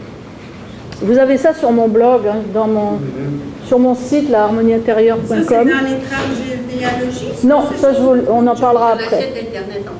C'est sur mon site internet, vous verrez, sur mon blog, je parle beaucoup de toutes ces techniques énergétiques. Le Reiki. Ah, vous le connaissez? Oui, bien sûr, le Reiki, c'est autre chose là. Hein. Le Reiki va travailler avec le corps. Le FT, le Zensight, toutes ces techniques-là vont travailler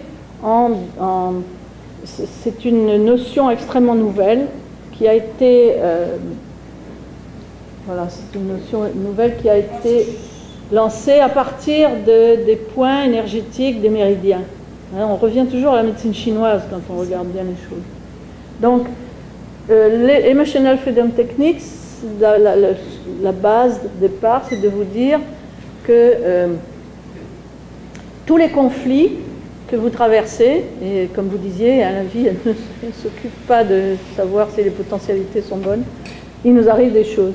Donc on traverse des conflits qui créent en nous des nœuds énergétiques. C'est-à-dire qu'au lieu que l'énergie passe facilement dans nos chakras, dans nos méridiens, vous savez en gros ce que sont les méridiens, j'espère, donc cette énergie est brutalement coincée par un conflit quelconque, et ça se manifeste soit dans le corps, hein, mal de tête, mal à l'épaule, etc., soit par de la dépression, soit par des choses comme ça qui troublent la personne.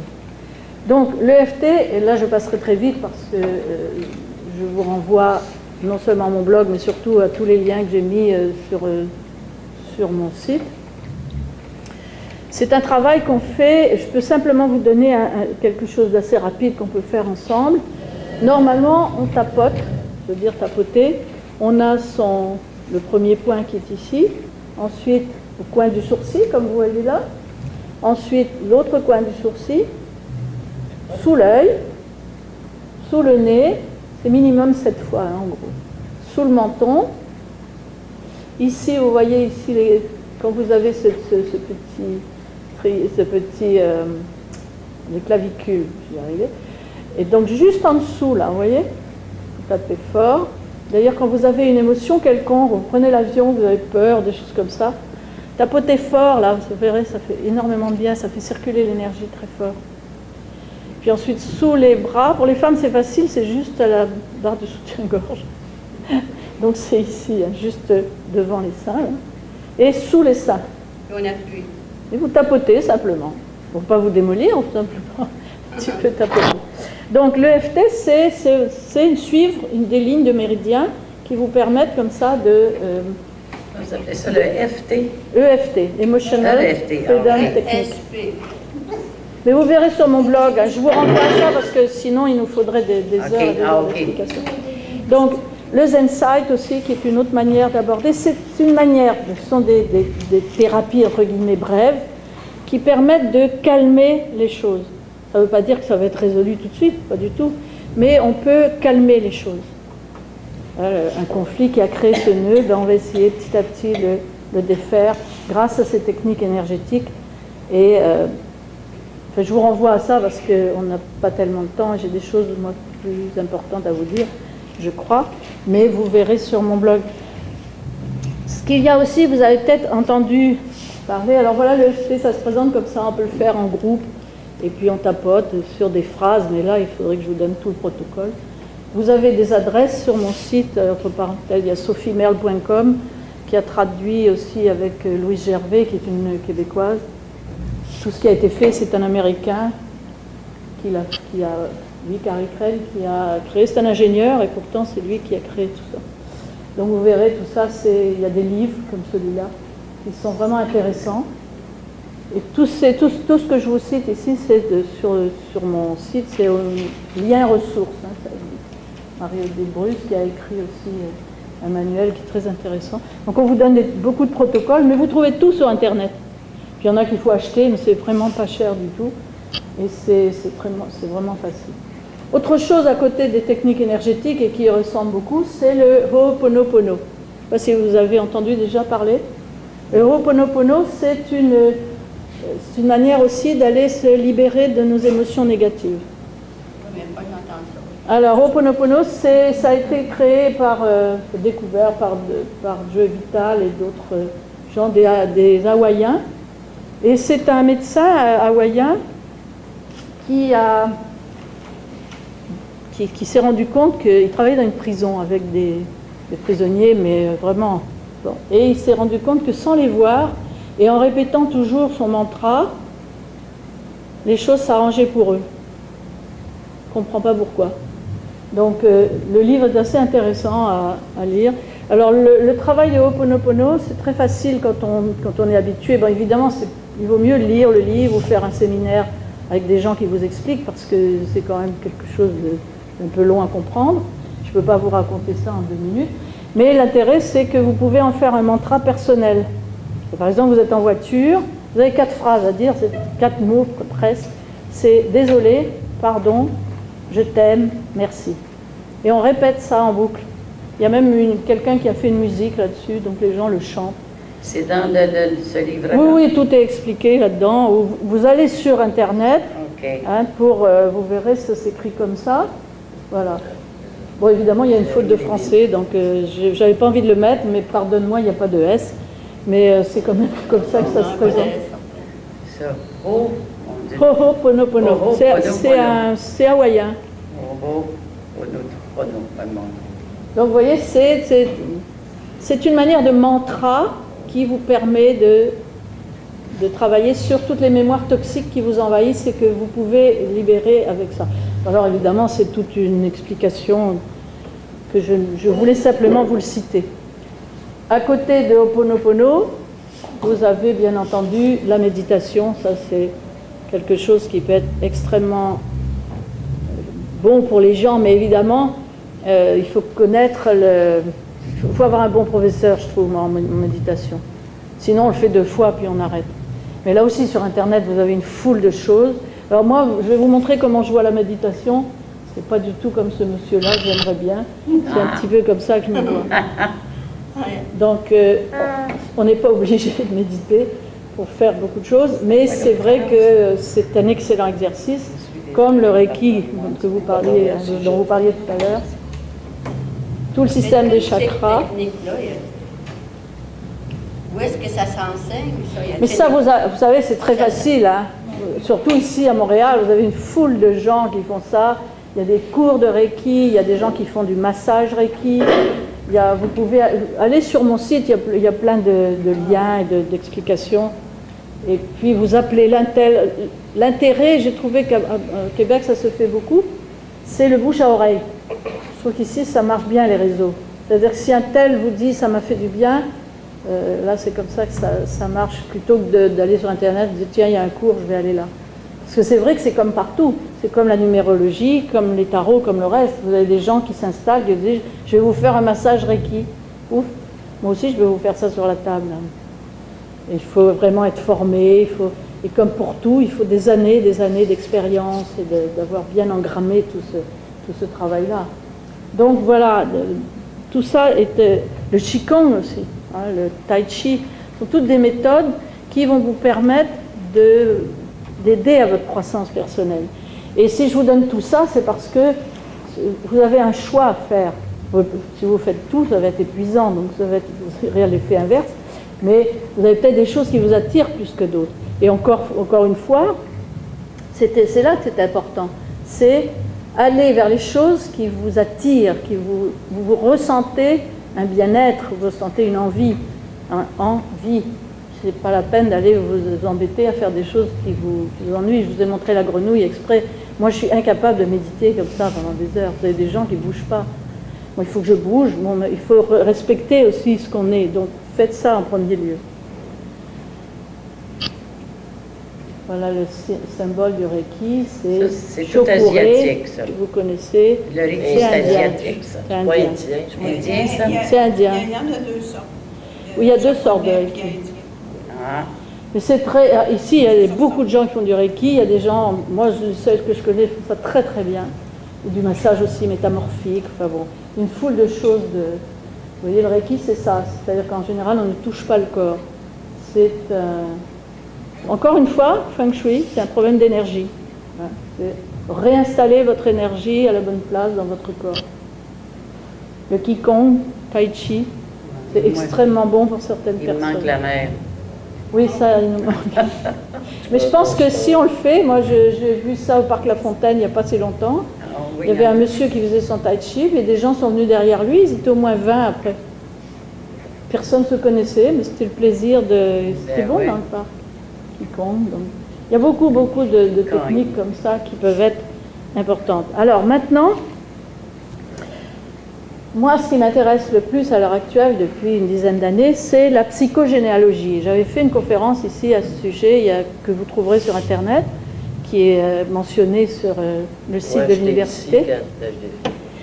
Et donc vous aurez plus de détails si vous voulez écouter cette conférence, et puis toujours sur mon site. Mais pour vous présenter ceci, c'est ce que je propose donc moi à mes clients une fois qu'on a terminé le Feng Shui, si on a fait peut-être un thème numérologique, on a tiré les tarots, ils sont allés faire peut-être du Qigong et ils sont adeptes de massages métamorphiques, enfin n'importe quoi, ils ont l'habitude de tapoter en EFT, enfin bon, on a fait beaucoup de choses. Mais ce qui est le plus important à mes yeux, à moi, donc ça ne veut pas dire que ce soit vrai, mais en tout cas, moi je vous le présente comme ça, c'est ce que j'appelle l'arbre généalogique. Pas généalogique, mais généalogique.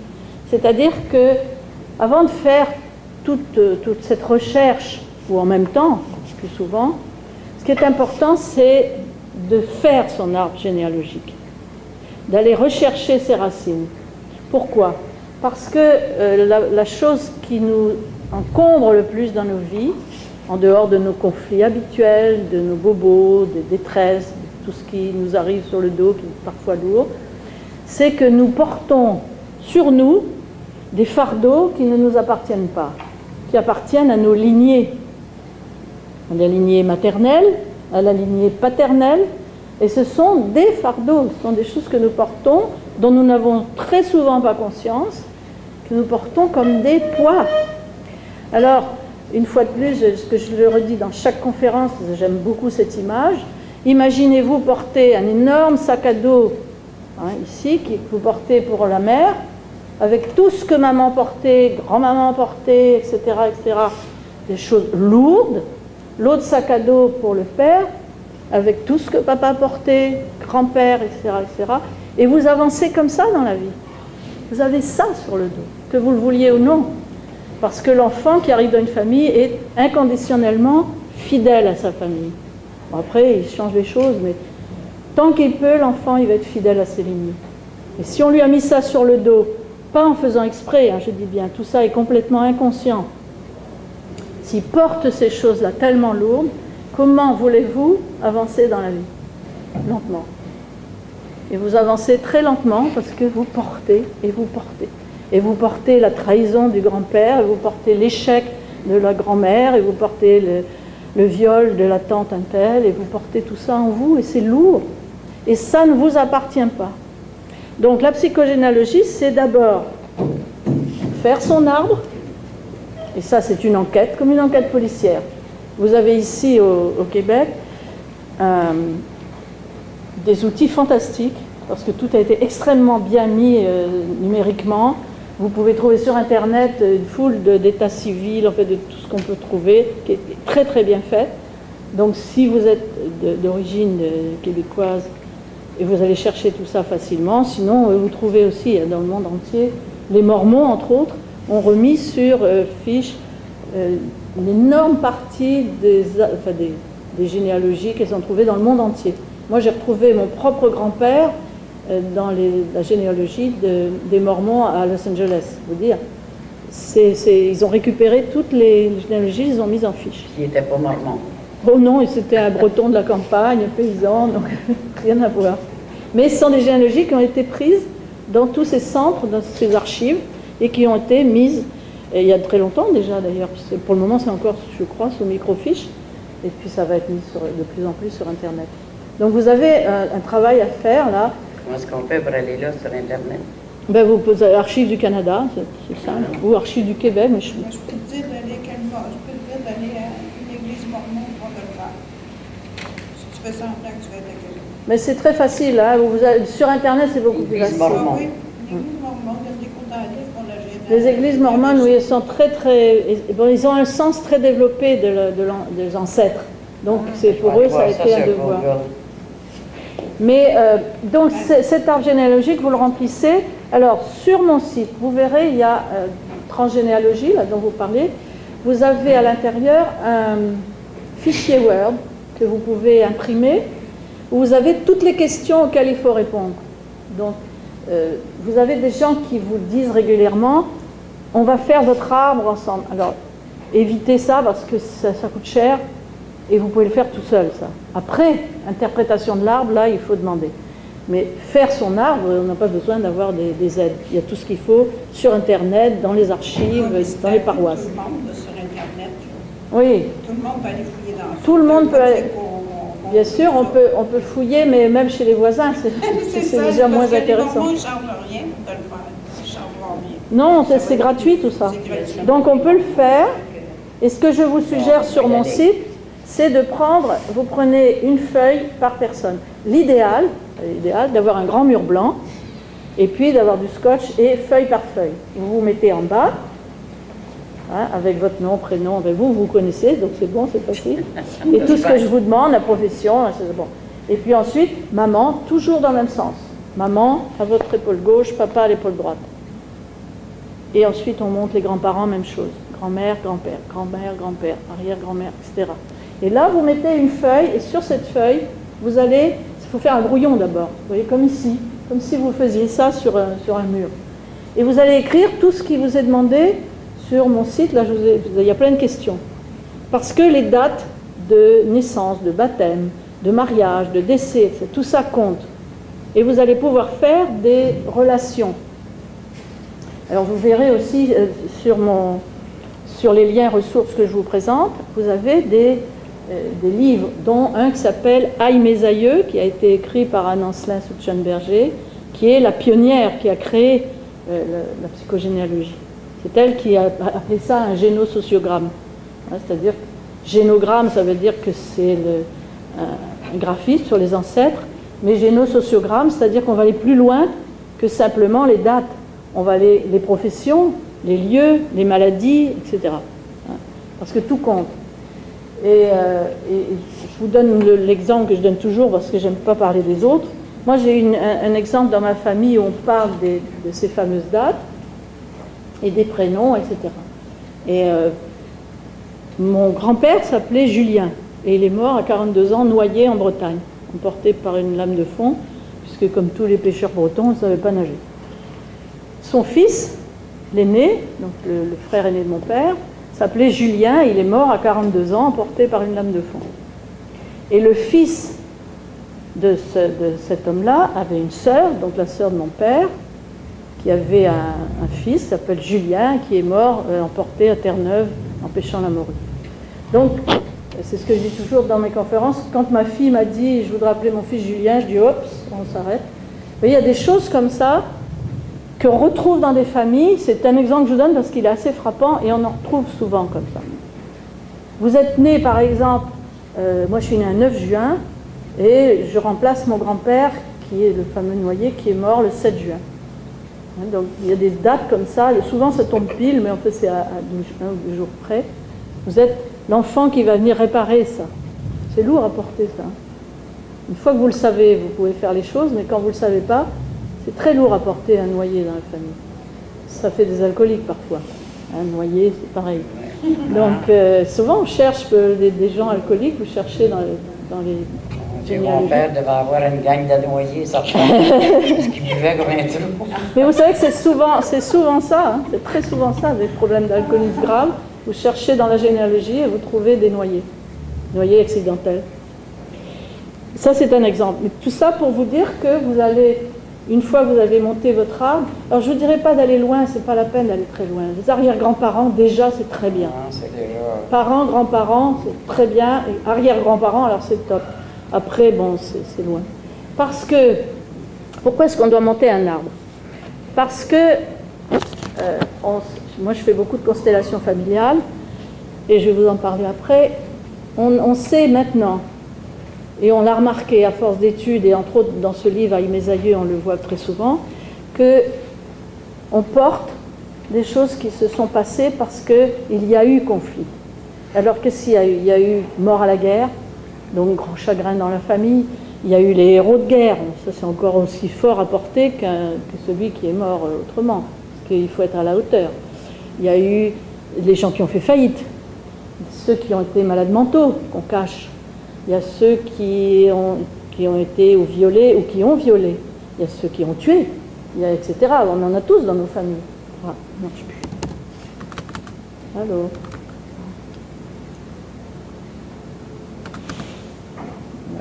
Ça va aller. Et donc, voilà. Alors ça, c'est un exemple d'arbre qu'on appelle un tiroir. Vous voyez, on part de vous, la première, vos parents, vos grands-parents, vos arrière-grands-parents. Moi, j'aime pas trop cette présentation parce qu'on ne peut pas mettre grand-chose sur les petits à la fin. Donc, j'aime mieux celle que je vous ai montrée devant. Ça, c'est encore une autre. Pourquoi ça a sauté? Moi, j'aime mieux celle-là. Enfin, bon, évidemment, moins stylisé que ça, mais dans ce sens-là, c'est plus facile. Il est très imagé. Il est très imagé. Et une fois que vous avez fait toutes vos feuilles bien remplies, etc., quand vous êtes sûr, quand vous n'avez pas d'indication, c'est que vous n'avez pas besoin d'en avoir. Et moi, toute ma lignée paternelle, je ne la connais pas. J'ai jamais connu mes grands-parents. J'ai retrouvé leurs photos chez ma cousine il y a 2 ans. Par hasard, je ne les avais jamais vus. Donc, retrouver sa famille à 62 ans, il y a quelque chose qui ne va pas là. Quand il y a des gros trous noirs comme ça, c'est qu'en général, il y a un secret de famille qui est caché derrière. Mais, secret de famille, ça veut dire que vous portez quelque chose pour eux. Ça veut dire que vous n'avez pas besoin de le savoir. Parce qu'en général, la première chose qu'on se dit, « Ah, qu'est-ce qui s'est passé ?» Parce qu'on est curieux. Ça ne nous regarde pas. Si ça n'est pas arrivé jusqu'à nous, c'est que ce n'est pas notre affaire. Mais, on le porte. On le porte parce que c'est passé de génération en génération sans que ça soit dit en général. C'est rare qu'on vous ait raconté un secret de famille. Mais c'est quelque chose qui a pesé dans la famille. C'est comme le nœud énergétique dont je vous parlais tout à l'heure pour l'EFT.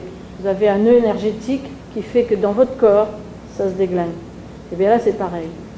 Vous avez un arbre généalogique qui est sain, et puis tout d'un coup, il y a dans vos cartouches, là, qu'est-ce que j'ai fait avec ça? Dans vos cartouches, il y a la grand-mère, mettons, paternelle. Elle trompe son mari et elle s'enfuit avec son amant. Donc, elle est exclue de la famille, elle s'exclut de la famille, tout l'arbre généalogique bascule. C'est comme si on enlevait un des cartouches qui est là. Hop. Donc, tout votre arbre est débalancé. Et ça va se répercuter de génération en génération. La première génération le sait, la grand-mère est partie. La deuxième génération en parle vaguement, mais le nie. Et la troisième génération n'en a plus entendu parler. Mais elle le porte. Alors comment est-ce qu'on se rend compte de tout ça? On peut faire justement des constellations familiales. Alors, je vais vous expliquer. Je vais d'abord vous montrer comment on fait. Vous connaissez ça, je suppose, hein, les arbres généalogiques, comment on les présente, hein, avec les époux, etc., les dates. Et ça, c'est un arbre extrêmement simple. Ce que je vous suggère de faire, c'est un génosociogramme, c'est-à-dire on met tout. Vous voyez, par exemple, regardez Fanny Imlay en haut à gauche, suicide le 10-10. Très important, c'est vraiment quelque chose de très grave dans une famille. Il faut aller voir en bas, puis on ne va pas retrouver des gens comme ça. Suicide, on le retrouve en dessous. Et quand c'est des cousins, c'est pour... Non, il ne faut pas aller trop loin non plus. Hein. Donc on garde déjà sa propre fratrie, je vous assure, déjà on en découvre pas mal. Voilà, ça c'est ce que je vous ai montré dans un tiroir.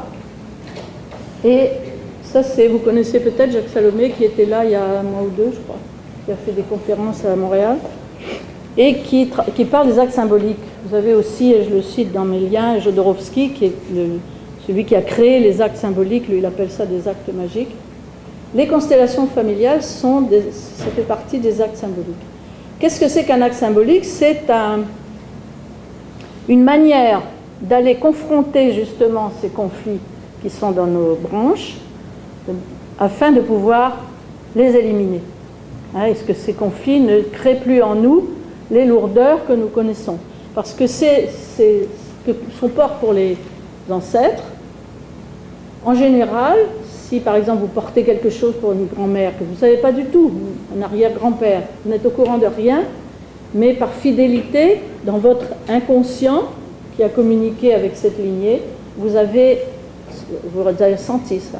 Et vous allez le porter et vous allez essayer de régler le problème.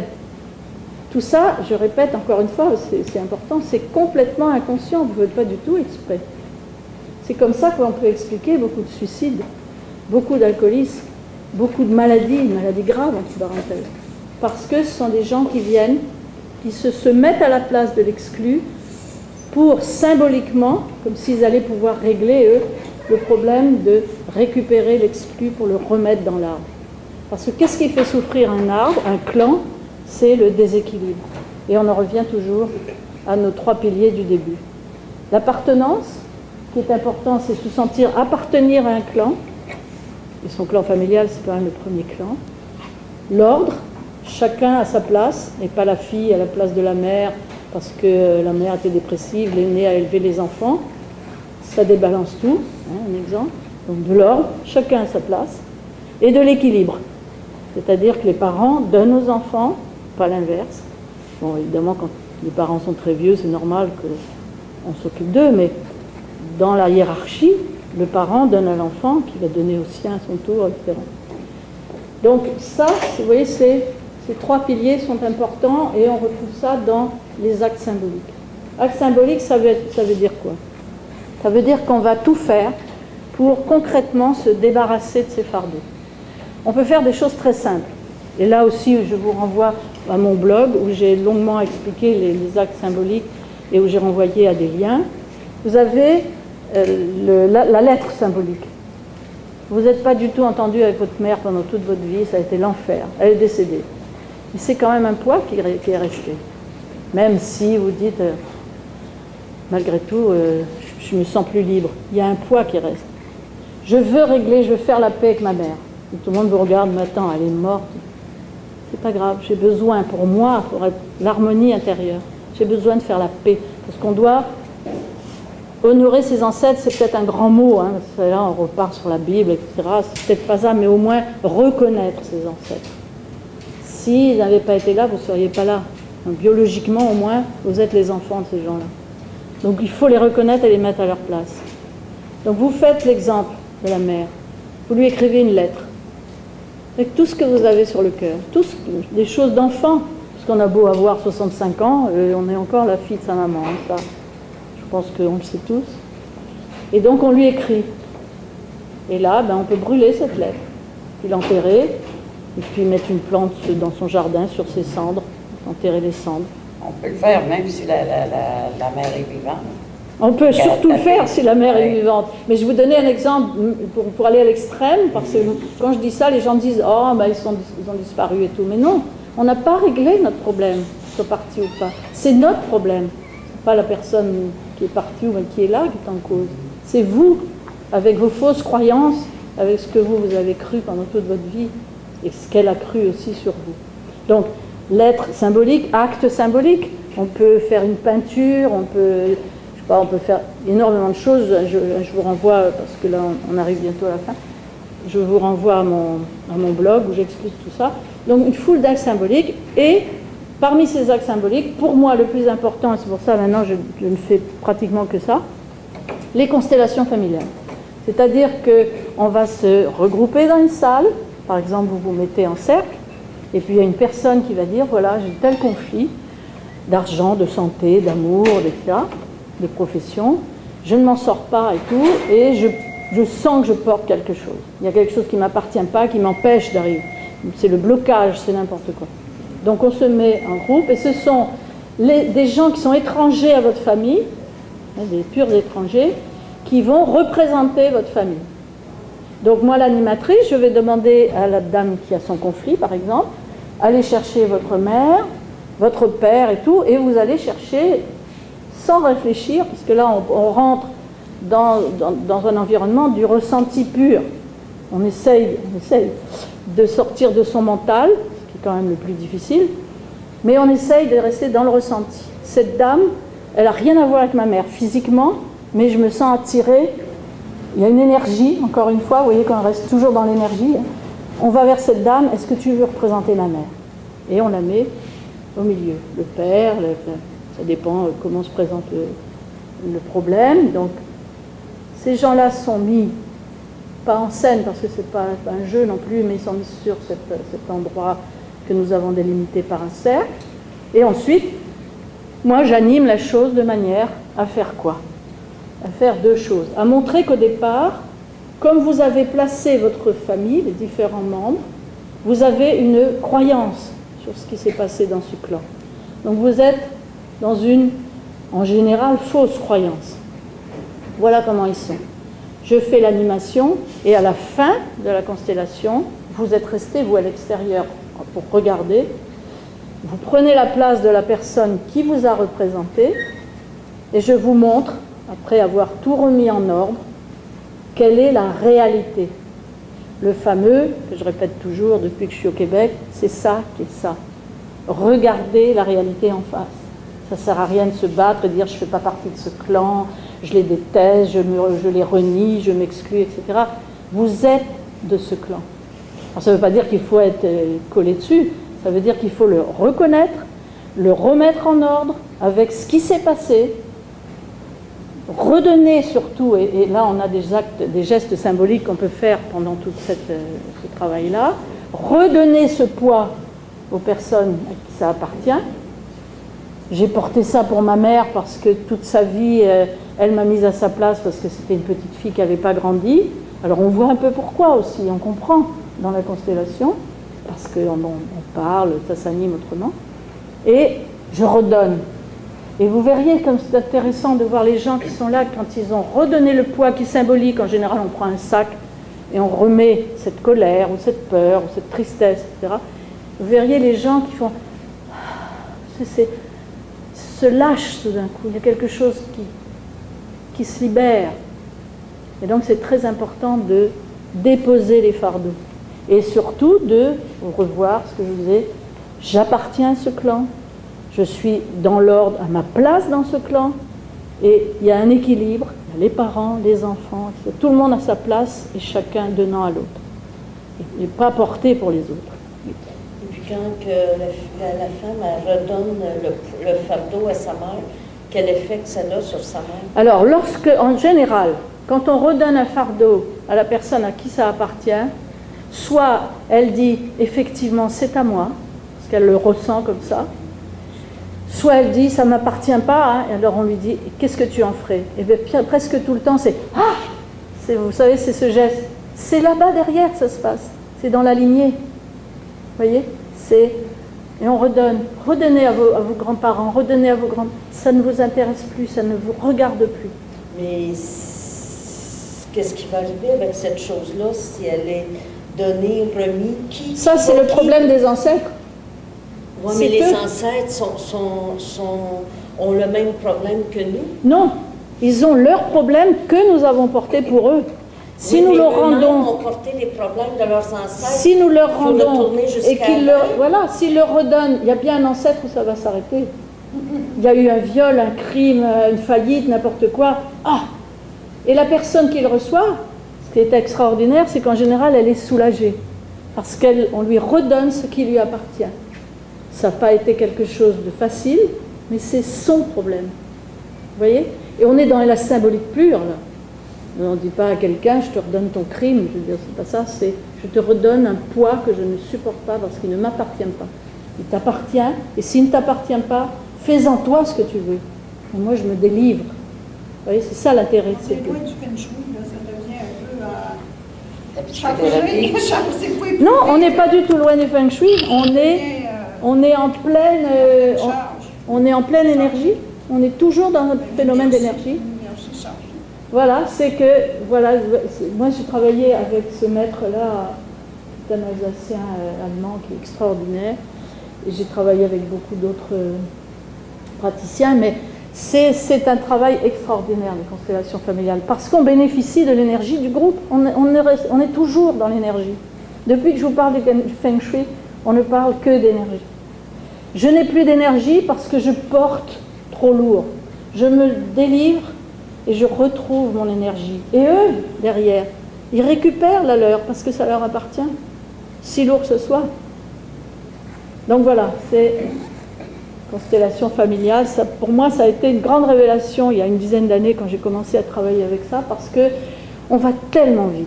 On va au cœur du problème. Au lieu de passer des années et des années à faire de la thérapie, qui est intéressante, c'est certain. Moi, je trouve qu'on ferait mieux de commencer par se débarrasser des fardeaux en constellation, et une fois qu'on est libre, alors là, les conflits qu'on a à régler, là, ça peut aller plus vite en thérapie, et on se sent un peu plus délivré.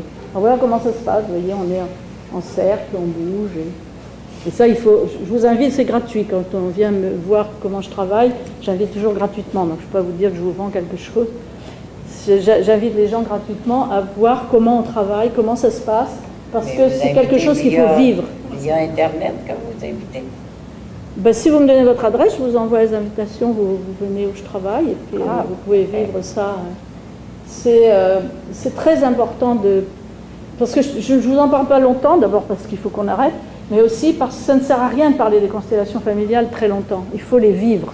Quand vous êtes dans une constellation familiale, en une heure, vous avez tout compris, vous avez compris comment ça se passe, où ça se passe, et comment vous pouvez vous délivrer. Et que ça va vraiment beaucoup plus vite que dans le wawa du reste. Puis le reste, je voulais vous présenter des choses habituelles, hein, les fleurs de Bach, la kinésiologie, l'aromathérapie, enfin vous savez qu'il y a une foule de choses dont on peut se servir pour sa propre croissance. La naturothérapie, la naturothérapie, ce sont des gens qui travaillent avec la phytothérapie, ça dépend, l'acupuncture, des herbes. Okay. Voilà. Yoga. Sophrologie, mon Dieu. Vous voyez, ça c'est feng shui, constellation, c'est tout ce que je vous ai présenté, c'est vraiment un tableau de correspondance, et tout est affaire d'énergie dans la vie. Sophrologie, c'est quoi? Sophrologie, c'est un travail de respiration et de méditation avec une personne qui vous guide. En général, beaucoup de femmes enceintes font ça. C'est très, très apaisant, très, très agréable, la sophrologie. Voilà, donc c'était pour finir avec ça, la conclusion pour moi étant que ce qui est important, c'est qu'on se mette sur son chemin de guérir. Et quand je dis guérir, c'est G-A-I-R-I-R. Hein, au contraire d'être soigné, S-O-I-S-N-I-E. Guérir, vraiment. C'est la langue des oiseaux. Allez voir un peu sur Internet, c'est intéressant la langue des oiseaux, ça veut dire quelque chose. Et le chemin de guérir, c'est un chemin sur lequel on doit se faire accompagner bien souvent. que ce soit en constellation, en psy, en naturothérapie, tout ce que je vous ai montré là, mais aussi vous avez à faire votre propre chemin. Et la chose la plus fondamentale en conclusion que je voudrais vous dire, c'est que choisissez un thérapeute qui vous accompagne, non pas un thérapeute qui est devant vous et qui vous impose et qui vous dit comment vous allez vivre. Parce qu'en général, quand on devient thérapeute, c'est qu'on en a eu besoin, beaucoup soi-même, qu'on en a encore besoin. Donc, bras dessus, bras dessous, vous cheminez avec quelqu'un qui synthétise les choses parce qu'on a appris des petites bricoles qu'on peut vous transmettre. Mais soyez maître de votre chemin. Je crois que c'est ça qui est le mot le plus important dans toutes les conférences, dans tous les séminaires, les ateliers que vous pouvez suivre. Faites toujours attention à être le maître de votre cheminement. Posez des questions et puis aller vers les gens, essayez de ressentir. Et pour ça, le travail constellation familiale, c'est un bon travail pour comprendre comment on travaille avec le ressenti. Au lieu d'être toujours dans le mental, dans l'intellectuel, essayer de toujours comprendre et saucissonner les choses. Là, on part dans quelque chose de complètement global et ça pèse. Voilà, merci beaucoup. Merci. Je pense que si on a des questions, on va peut-être les laisser de côté. Marc-André, non, on peut arrêter le...